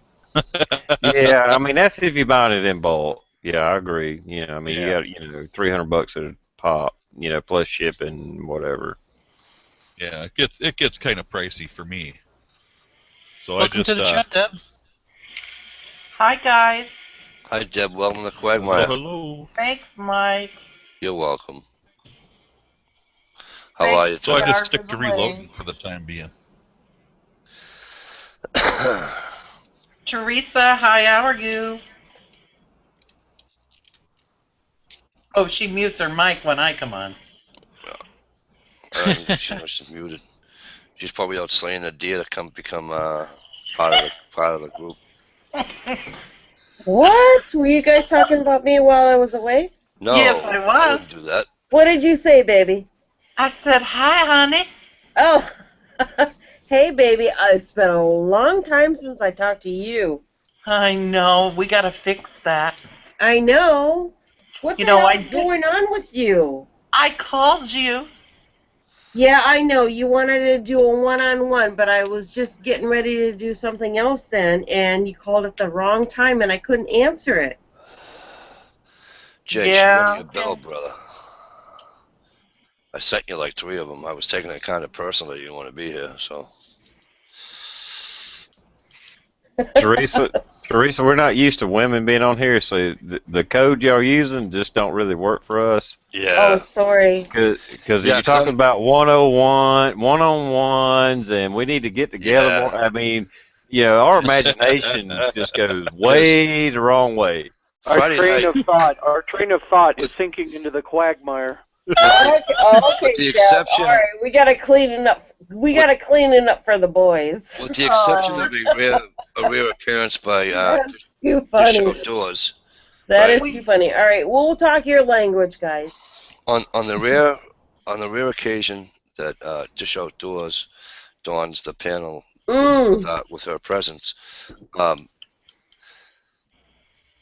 Other than that, this is like guys' night out. So what T.R.'s saying is, you say shit like that, the one-on-ones, you can't do that without one of us going giggling a little bit. Oh my God. Okay, all right. We gotta clean this up a little bit, Deb.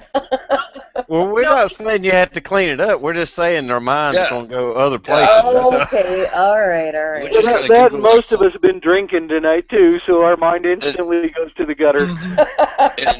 And we're just going to giggle like 13-year-olds that just saw a naked picture for the first time. All right, we're hanging with the dudes. We're hanging with the dudes, Deb. We got to be dudes tonight. Oh, I wanted to lead them down the wrong aisle. Oh, thank you. Well, I tuned into a Mountain Man chat, and he had Deb and Shariza, and his whole panel was women, including Craig Campbell. But anyway. Hang on, I have to deal with my dog. Well, sorry, guys. I didn't mean to make it dirty for you, but... You did fine. I guess girls talk, and we know our language, and I guess we don't know your language. No, a one-on-one. What is a one-on-one in your guys' language? See what I'm saying? We're gonna get fucking 13-year-olds. Tell me what that is. Come on, I want to know. Come on, let me in. Let me know. What is a one-on-one? See, now again, you can't say "let me in" either. You can't do that. I can't say that either. Shit. All right, you've obviously been to Jamie time, okay? Yeah. Do you see what I jump when Dish opens her mouth, Michelle opens her mouth, and I jump all over it? And I say, you guys can't say that shit like that to me because I'm used to just going. It's the exact same thing here, except reverse. There's more women on that show than there is men. So. Yeah. Well, I don't know about that. I think there's more men on that Bird Dog's there, and The other cue is if Mike starts biting his fist like this, that means he's holding back on something. I'm trying to be halfway decent, Are you trying to clean it up for us? Yeah, if I do this, that's like, oh my God, I can get her right now, but she's too nice of a person. I can't do it to her. I love that. Teresa, what are you drinking tonight? Pinot Grigio, baby. Ah. Are you having a cocktail? Oh, of course. What are you drinking? Straight up vodka. Ooh-hoo! On the rocks, huh? Oh, yeah. It's not Gordon's, is it? I didn't buy it. I don't know. How would you know the difference, Mike? I just What's poured that? it. How would you even know the difference? You remember I was a professional drinker, right? He's not a big drinker, you know. Me? I'm not a big. I'm not a drinker at all. Yeah, her drinking tonight is really, really I retired, but I remember the taste between Gordon's, which is down here. You know, Smirnoff, which is in the middle. Yeah. That's it. That's it. I like That's it. Smirnoff. That's Smirnoff, yep. You know. Or Svenka. The Swedish one. But no, I'm slumming it tonight. I'm doing Pinot Grigio. Trying to be nice. It's a beer high. That's good. Now, gentlemen, so that you all know, all the dirty talk is being recorded. All right. As long as it's not being used against me.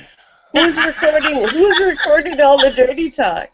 Not me. I'm just liking to make, life interesting here. I ain't recording nothing. I'm thank single. you, It don't baby. fucking matter to me. Woo! There you go. Throw it back, TR. Yeah, I'm trying to finish off this bottle of tequila so I can go buy some more. Ah.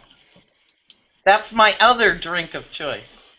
Me too. I like a good Patron with a pineapple back. I like my tequila. I feel bad. I don't drink.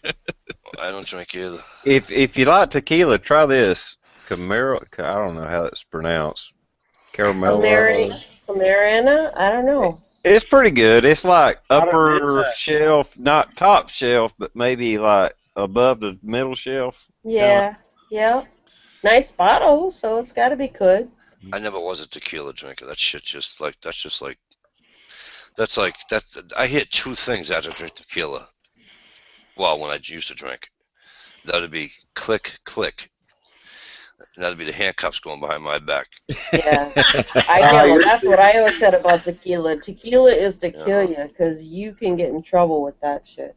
Oh, yeah. I can't do it anymore.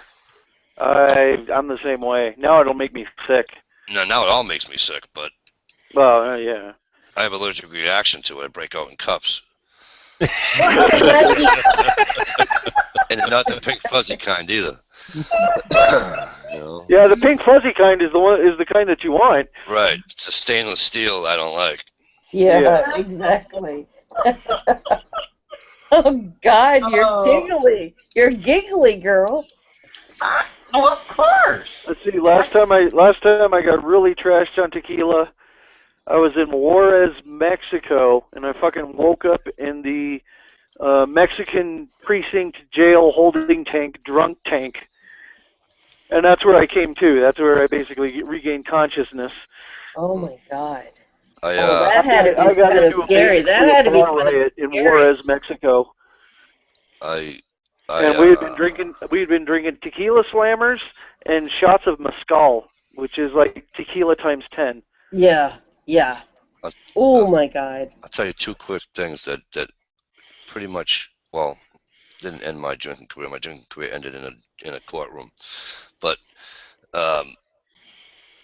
I got hammered, and I woke up, and I was in fucking Florida, and I live in Massachusetts. So that was and then, oh my God. A bunch of us, we always used to hang around, play pranks on each other, and see who can break each other's balls the best, and guy shit. Yeah. So to this day, I swear they put something in my beer, but that's just me. Yeah, they probably did. I've never passed out after like 3 beers in my entire drinking career, even when I was like 12.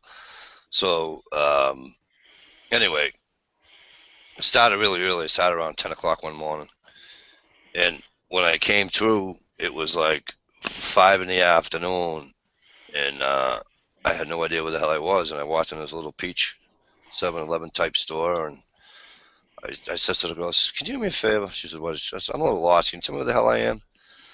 She goes, "Yeah, Pittsfield." I goes, "Oh, great. That's like 40 miles from my house." I said, "I'll just take 28. Boom, I'm all set." She goes, "What?" I says, "Oh, it's like 40 miles from my house." She says, "Where do you live?" I go, "Wilmington." She says, "Honey," she says, "I went to school at UMass Lowell. You ain't nowhere near Wilmington." As you just said, I was in Pittsfield. She says, "Yeah, there's a Pittsfield, Mass, too. It's all within the New York border." So there's a nice 2.5-hour ride. I gotta drive all the way back. Oh.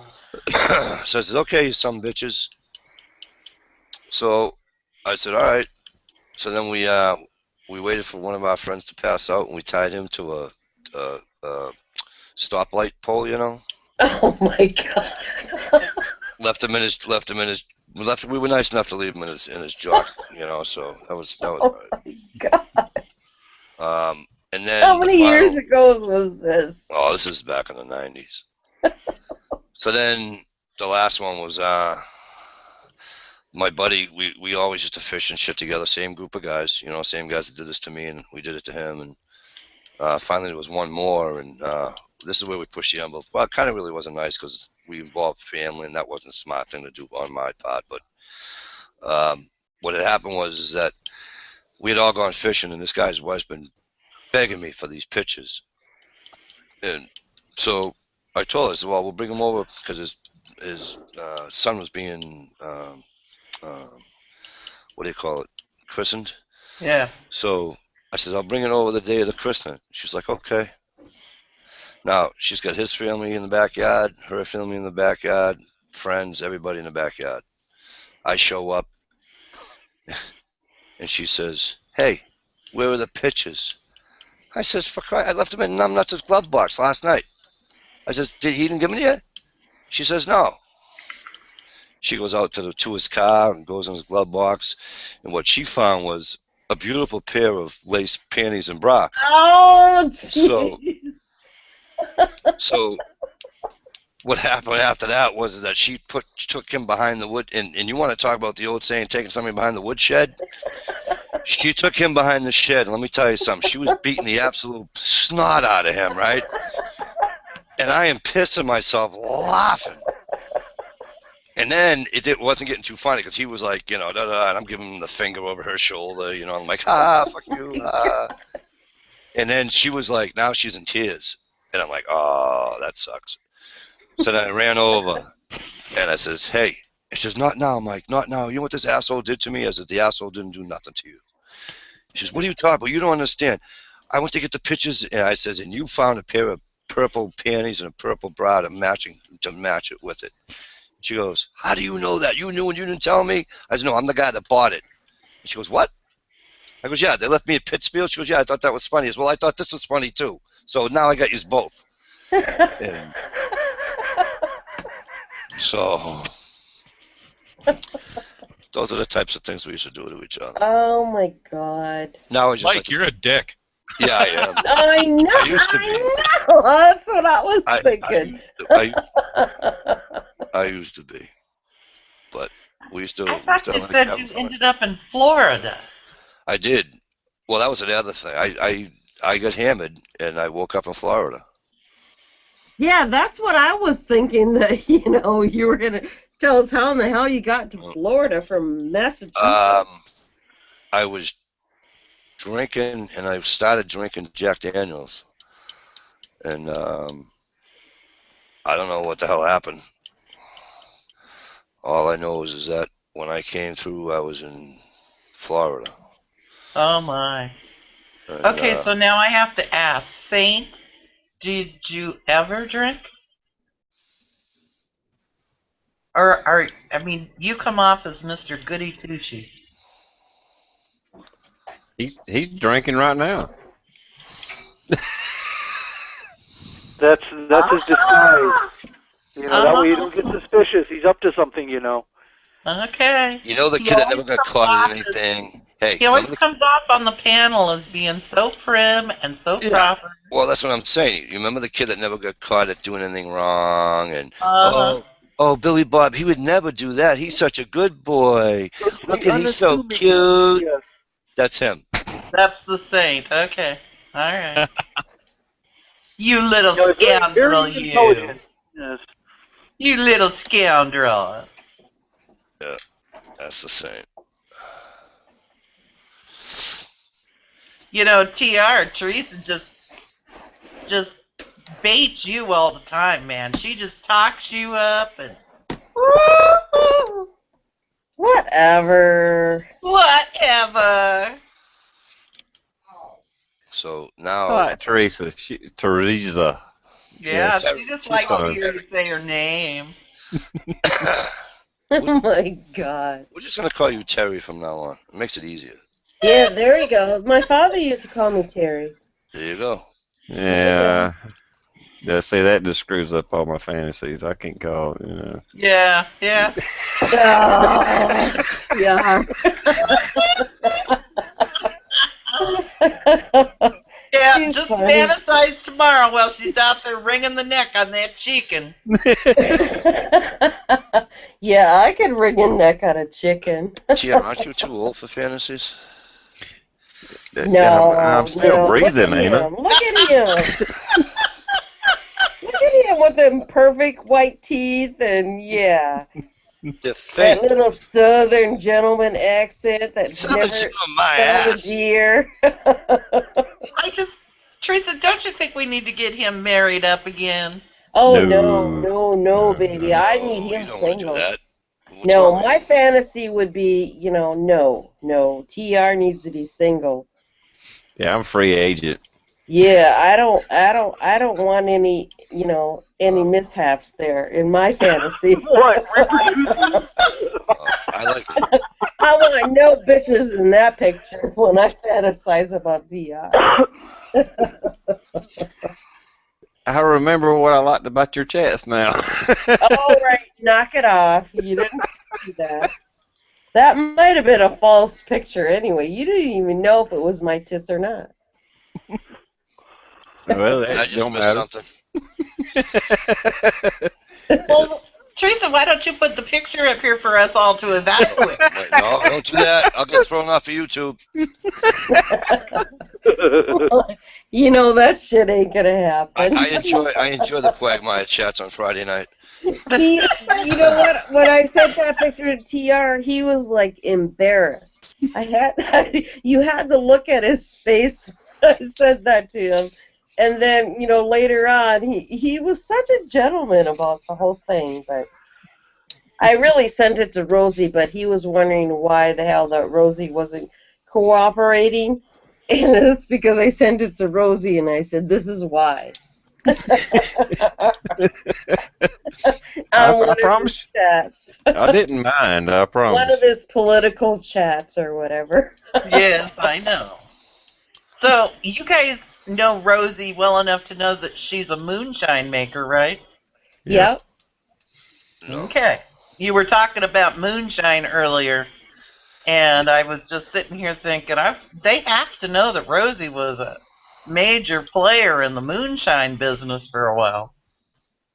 No. Well, I don't know if she was a player, but she just likes to make it. Well, she was a hobbyist, but the point is that she made some significant contributions. Yeah, she makes some good booze. Yeah, she made some significant contributions to the mischievousness of some people. Anybody ever used Weapons Machinist is asking if anybody's ever used the online site Legal Shield. I for one haven't. What is that? It's a site. It's an online site. It's called Legal Shield. Legal Shield. What is that? I'm thinking it's got to do something with the lawyers or something. I have no idea, to be honest with you. Me either. Hey, Ace Outlaw, how are you? Thanks for coming in, man. Appreciate it. I'm not paying attention to the the side chat. You see, Just because I get beat up over here mostly, so I just ignore it. Well, that's my job to do that, So. Oh, there you go. Am I getting beat up over there? No, not that I see. Nobody is. So we're in good company here, it's hard for me to do. I got to go from both. I got to go from the internal to the external, and I try to answer questions for everybody that's out in the external as best I can. Hey, TR, Is that a still that's behind Rosie that I see in her chats? Yep. Yeah. Okay. My understanding is she's got too much invested in it. She can't get it sold for the amount that she needs. Plus shipping it. That's stainless steel with copper. That's an expensive setup she's got there. Yep. Yeah. Yep. And then She's plus done with it now, though. the price to ship it is not good either. What's that? The price to ship the still would be very expensive. Is it 250 or 500 liter? Sorry, that now you've gone beyond my knowledge. Yeah, Okay. I don't know that either. It looks like a 500, but cameras can be deceiving. Yeah. No, it is definitely a still. She used to distill, but she hasn't been doing that for a while now. She's got a video up telling you all about it. It was fascinating. I didn't know that the first thing that came off a still was beer. All right, I got my answer. Deb said you all, so she's got to be south of the Mason-Dixon line. No, she's an Iowan. I just pick up the way you all talk.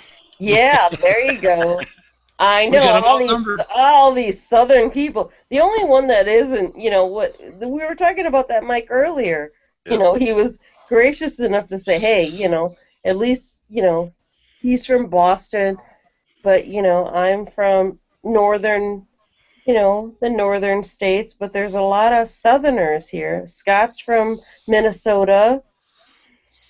Well, it seems like most of the time when I'm on, everybody's from the Carolinas. Yeah. Right. And we're trying to see on the Quagmire. I do my best to limit myself to Karolakis. Well, that's why I infiltrate it when I can. Yeah. Oh, Usually oh my I God! can- Doesn't that just melt you every time TR says something? Actually, no, not in the fucking least. But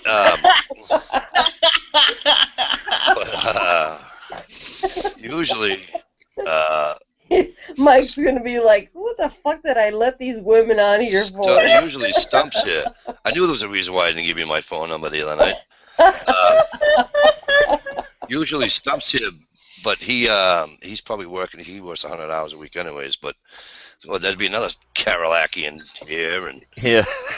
and Michelle usually pops in and says hi. But that's too many. It's just like too much. Y'all, and I'm fixing, and Yeah, God I damn, that know. chick gets in my head, and it's like, I know. Every time I Oh, talk to damn. Debbie Lynn, you guys know who Debbie Lynn is? Oh my I can't God! understand a word that girl says half the time. yes, I know who Debbie Lynn is. But I'm going to limit my shots to one YouTuber a night. I already got my shot in. Sorry, Saint. The South's gonna rise again. Yeah, really. Oh Saint, my where are you God. at? I'm Western Washington, Seattle area.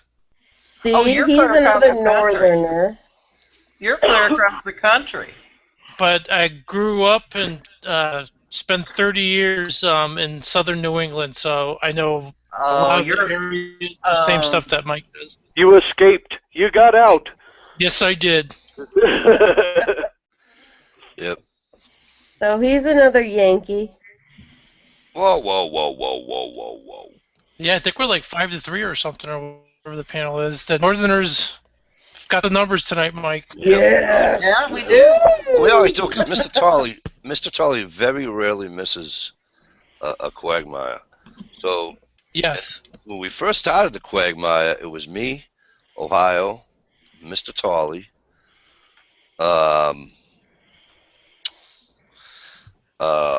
for Northerners, it was me, Ohio. That's Mr. always Tolley, who am I missing? That was a Northerner. Now, weren't you on Saturday nights, Mike? You were the ASOM after chat? Or something like that? No, it was always Friday. Quagmire's always been on Friday nights. Okay. Um, So you're the Conundrum after chat. for about a Yeah, week. don't say that. I mean, So you're, Mike- he's his own. Don't get me wrong, he's his own, but he's Fucking always hey. kind of Hey, what's Johnny texting him? Tell him he's a fucking aftershot. roll tide. So Mike and the Saint, you guys don't classify yourselves as Northerners? Oh, Of course I'm a totally Northerner. Northerner. I'm a Northerner. I'm a Yankee. I'm a Yankee. All right, there you have it. It's just that, okay, where I live in Boston, just north of Boston. I know. You guys in Boston And you and guys New call- York, and you you guys call- all think you're better than us Northerners, right? Hang on. When you call me a Yankee, because I don't really associate with Southerners until I come on YouTube. When you guys call me Yankee, all I can think of is that you call me like a Yankees fan, and to call a Boston person a Yankees fan. Oh, it's a guy thing. Oh, it's a that's sports right. I forget about that. Because the New York Yankees and the Boston Yankees are the longest rival in the history of sports. So what was worse for me was I was in Central Connecticut, so I am like directly in the middle between New York and Boston fans. Yeah. So I mean, I can't tell you how many times people would be red-faced and yelling at each other between the Boston and New York fans. Right. I forget that you guys are like all like sporty and guys. Oh yeah, sports are awesome. Don't get me wrong. I love the South. The South is great, yep, but not me. it's too hot for me. I can't stand the heat down there. Yeah, the South is way too hot, and it doesn't. Hell, I live in South Carolina, and it's too fucking cold here.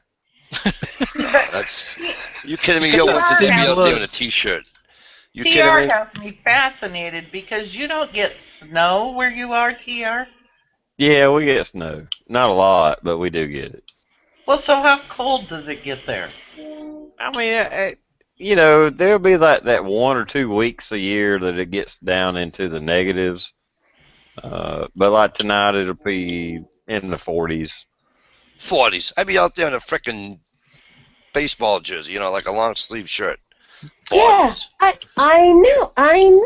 Come on, I now. haven't even broken out my jacket yet. No shit, Mr. Tolley. Tell him what cold is, will you? What? Here? Tell him what cold is. Our high for tomorrow is 26. There you go. Yeah, see, and you still live there. See, that's what we don't understand. Yet, though, and that's jacket weather. It's not winter yet. In the winter, we just got 7-8 inches of snow on the ground today for the first time, and we're still walking around in jackets. Yeah. Well, see, this is why Southerners think Northerners are, you know, they don't really have any good sense, because you say this and you still live there. Because we like the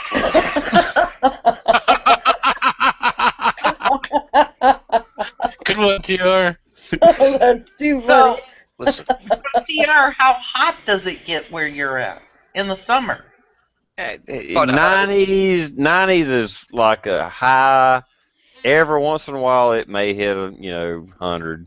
Okay. And so, how close to the ocean do you live? Oh, 2 or 3. I don't know. 200 or 300 miles. I don't know what it is. I live in the uppermost part of South Carolina. You know how South Carolina is like a triangle? Mm-hmm. I live at the tip of it, up at the upper part. You know, the western part, I guess you'd say. The pinnacle. Yeah. I live like near Tennessee, Georgia, North Carolina is all just within an hour or so. That's the heavy accent. We were talking about the fact that you're really close to North Carolina. Yeah, I live like 10 miles from North Carolina. Yeah. Teresa doesn't hear the train, but we all do. Oh, you do? Oh my God! Should I mute? I didn't know know. It's not that bad. I didn't know who was living close to the train tracks. Only if you're gonna start making fun of. I got a train yard 3 blocks. I know I'm train trash. No, I'm not. But it's just close. Yeah, I'll mute. Are you on the good side or the bad side of the tracks? Who, me? Any side I'm on is the good side. Right. No, we don't give a shit about you. We're talking about Teresa. Okay. I see how you are. Wow, this Is that shit's TR fine. preferably? Unsubscribe. You know what? You guys can decide if I'm on the good side or the bad side. I don't really give a shit. This is just where I'm at. If you hear my train, then it's not my train. But considering I hold the eject button, I'll hold all judgment. Well, in my fantasies, I'm hoping you're on the bad side. Ooh. Well, normally I'm on the good side, but I step over.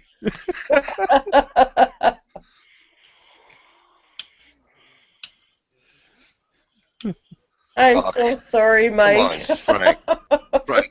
Frank, there's no way you didn't like the 130 inches of snow last year. Knock it off. So what are you going hunting for tomorrow with woodsman? We're not gonna hunt. We're just gonna we're going Sunday, but we're gonna shoot. We're gonna eat, and we're gonna shoot, and probably eat a little bit more. Guns. Yeah, but what are you gonna shoot? What kind of game? We're not. Birds? We're just gonna go target shooting. Oh. You're gonna start a little fire and cook out or something like? We'll have a little fire right in the range, and because it's a big pit, you know. Yeah. And he's gonna bring some venison and duck stew and. So you gonna go hunting at all? No. Oh, okay. I just got back from Maine. I won't go hunting again now until the Monday after Thanksgiving, till next week. Next week, Massachusetts opens up on Monday. So did you get something? No, I didn't get anything. I'm sorry. Yeah, I saw a deer's ass and I let a fox live, so.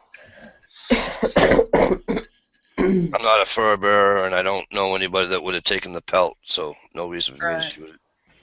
I just know that it'd be fun to fill up the freezer for that family of 5 of yours.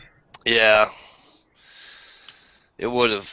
So that's why I'm hoping Massachusetts is a lot better for me. You know. Wow, 5. Well, I came back one year from hunting. I thought he had 3 kids. I have 3. Yeah, that's what I said. Family of 5. Yep. Wow. I got 5 kids. Yep. They's all grown up though. I was gonna say at home. I wish mine was all grown up. No, thank God. Yeah, mine don't live here either, and I don't want it to either. Mine are all. Teresa, what do you got for kids? I might as well not talk to her. She's never there when I talk to her. She's on mute. She might have stepped away. She probably went tinkle. She probably had to go get another drink. Right. I got a few chickens. Yeah, I know you taught me. I've got eggs sitting on the kitchen counter because of you. Oh, cool. Wow. So this will kind of blow you guys away a little bit. So I'm the youngest, and I have 7 brothers and 3 sisters. Oh my gosh! Nice. Yes, that They're does all surprise older. me. So I got a brother who's 65, then 63, then 61, then 59. So for a guy my age in the 40s, I definitely have an older, more traditional upbringing. Right. So maybe that's why I'm proper. No, Well, Catholic. Okay. Catholic.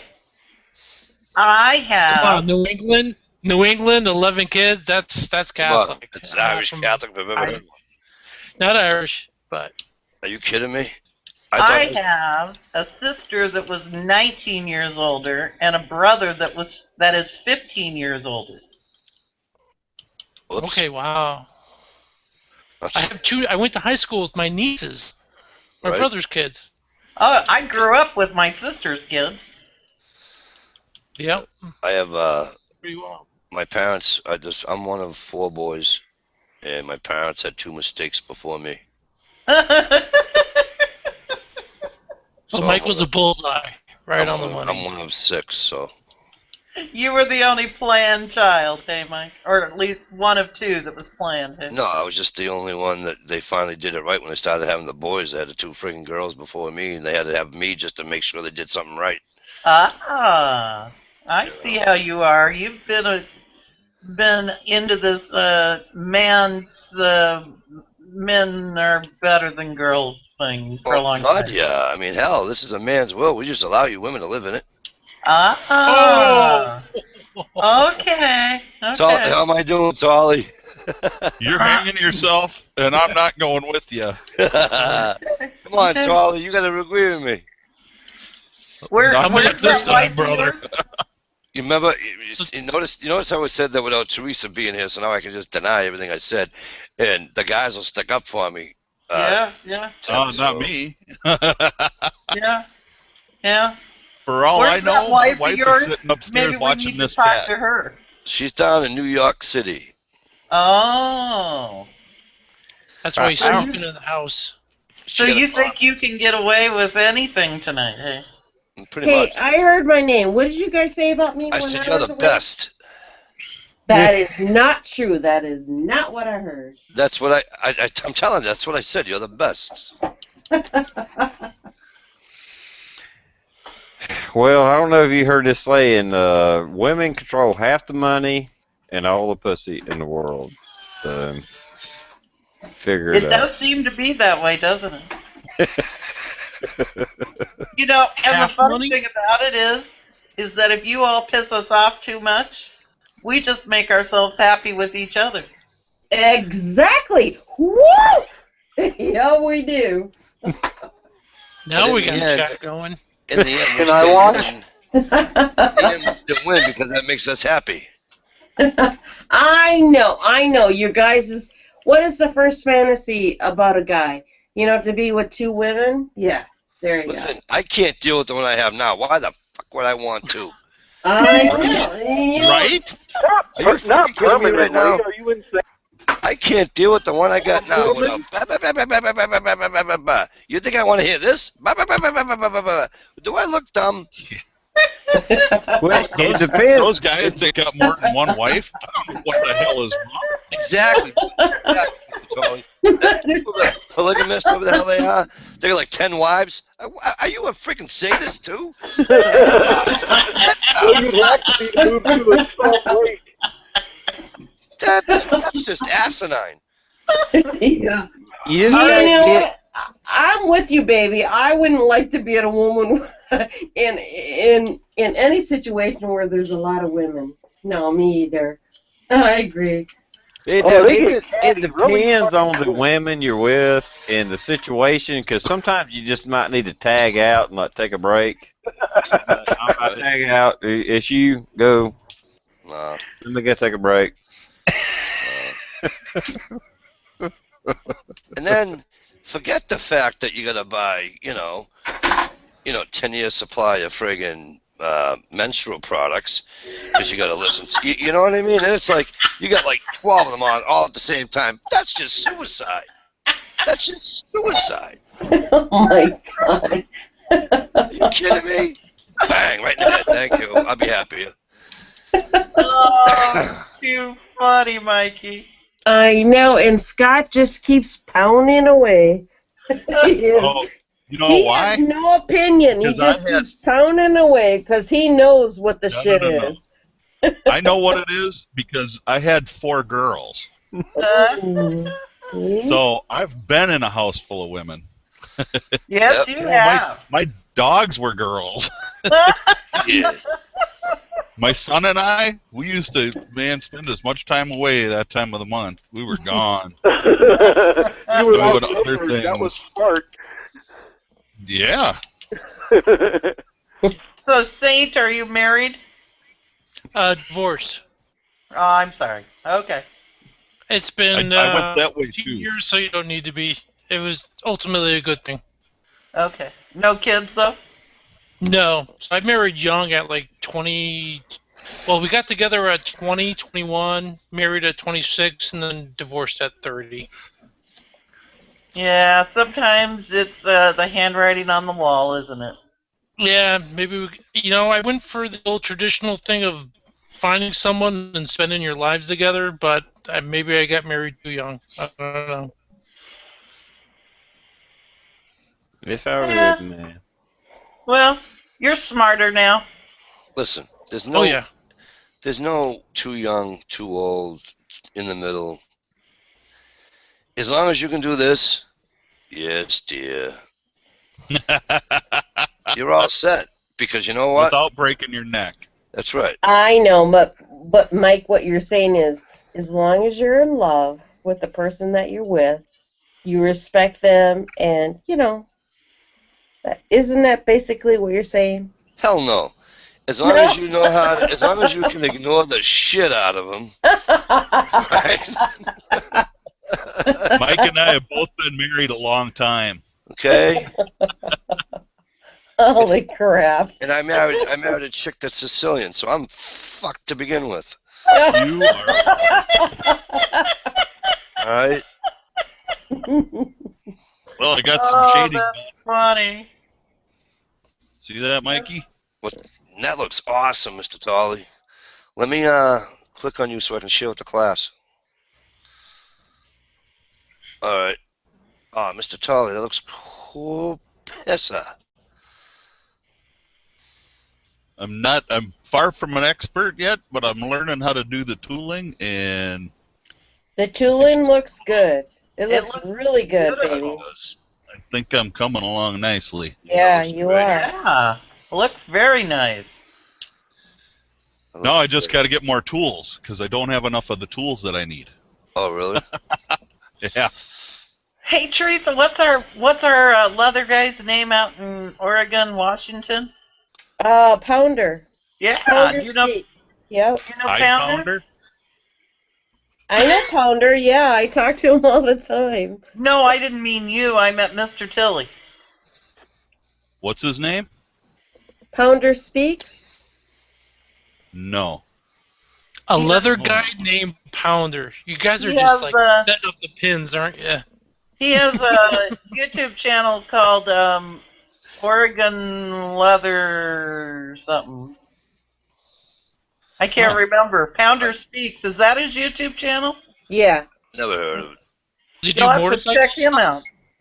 Is it motorcycle stuff or more like belts? Yeah, yeah, he's hardcore, some motorcycle stuff, but he does leather pants, he does all kinds of leather, bracelets. Him and his wife travel all over the place and sell a bunch of leather shows or gear. whatever. So, yeah. Yeah. That's cool. That's who our friend is on. Well, I know a couple other leather people, but I know what Deb was talking about. Yeah. Eastern Oregon Leather Company, I think, is the name of his business. That's what it is. Eastern Oregon Leather. I've seen that before. Yeah. I'm on a couple of leather working forums and stuff, too. Yeah, he does customizing leather. He doesn't do what you do as far as tooling and stuff, but he does stamps. He has stamps that he pounds and stamps right. He does a lot of cuffs and watch bands and I don't know. It's a custom leather. He's a motorcycle dude and yeah. That's cool. Teresa, how do you get all these guys' phone numbers? Oh, well, they just give them to me. Like Mike DeLuca just gave me his. Mainly for. I told Mr. Tolley that I would do that like a long time ago, and I never did it. So. You ain't got that sheath done yet? No, and then I'm finally now sending you my phone number, sir. Sorry. Yeah. No, I think I got your phone number. Did I give it to you already? Yeah. Oops. Oh, we got your number. It's on our personal side chat. Well, I think I've sent you texts before, haven't I? I'm trying to remember. This is the great thing about YouTube. People get to meet each other. I've been meeting up with someone who's kind of new and trying to get into shooting. His name is Gadget Ninja. He just picked up a new gun. So yeah, I think it's wonderful how people get to meet up. Yep, I like to keep in contact with the people that I talk to. So that's how I get them. I'm subscribed to Gadget. Yeah, I got your number, Mike. Okay, I'm sorry. For whatever reason, I thought you didn't have it. Yeah. What can I say? Well, because I know TR already has it. All right, hey, Colorado, thanks for coming in, man. Appreciate it. Yeah. All right, guys. I'm gonna have Yeah, I to gotta go get to bed, bed. I too. got a dentist appointment in the morning. So, anyway, I just remembered earlier this evening, and it's midnight, man. I'm going to bed. Good night, y'all. Night. Good Night. night, baby. Yeah, it's like 2 o'clock here, It's- so we're not far behind you. It's 1 o'clock here, and I'm already yawning. Yep, Been working my butt off all day. 2 o'clock here, so. Oh, you want to shut it down, Mike? Yeah, I'm probably going to have to. But before I do, I got your number. Don't worry. I'll You got- text you tomorrow. you guys out in the chat room, you outdid yourselves again tonight. Hey, Joe Bob Jenkins, I don't believe I got you, but how you been?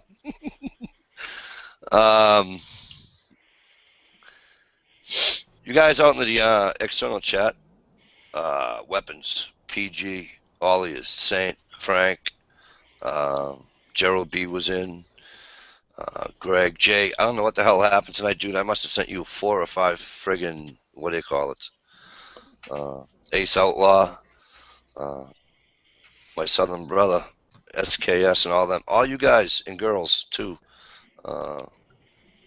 Yeah, give a shout out for me and Debs. Yeti and it's no, it's, you know what it is. It's that, and I say it all the time, and I mean it. They came out in droves tonight, and the place really rocked tonight. Not that it doesn't rock every Friday night, but tonight just seemed to have went that much further. So. Well, and I Thank you, got guys. Tommy's chat tomorrow night, so that should be pretty entertaining. Yeah, I always get in trouble because I'm on Tommy's, and I shouldn't probably say this out loud, but you know what I mean.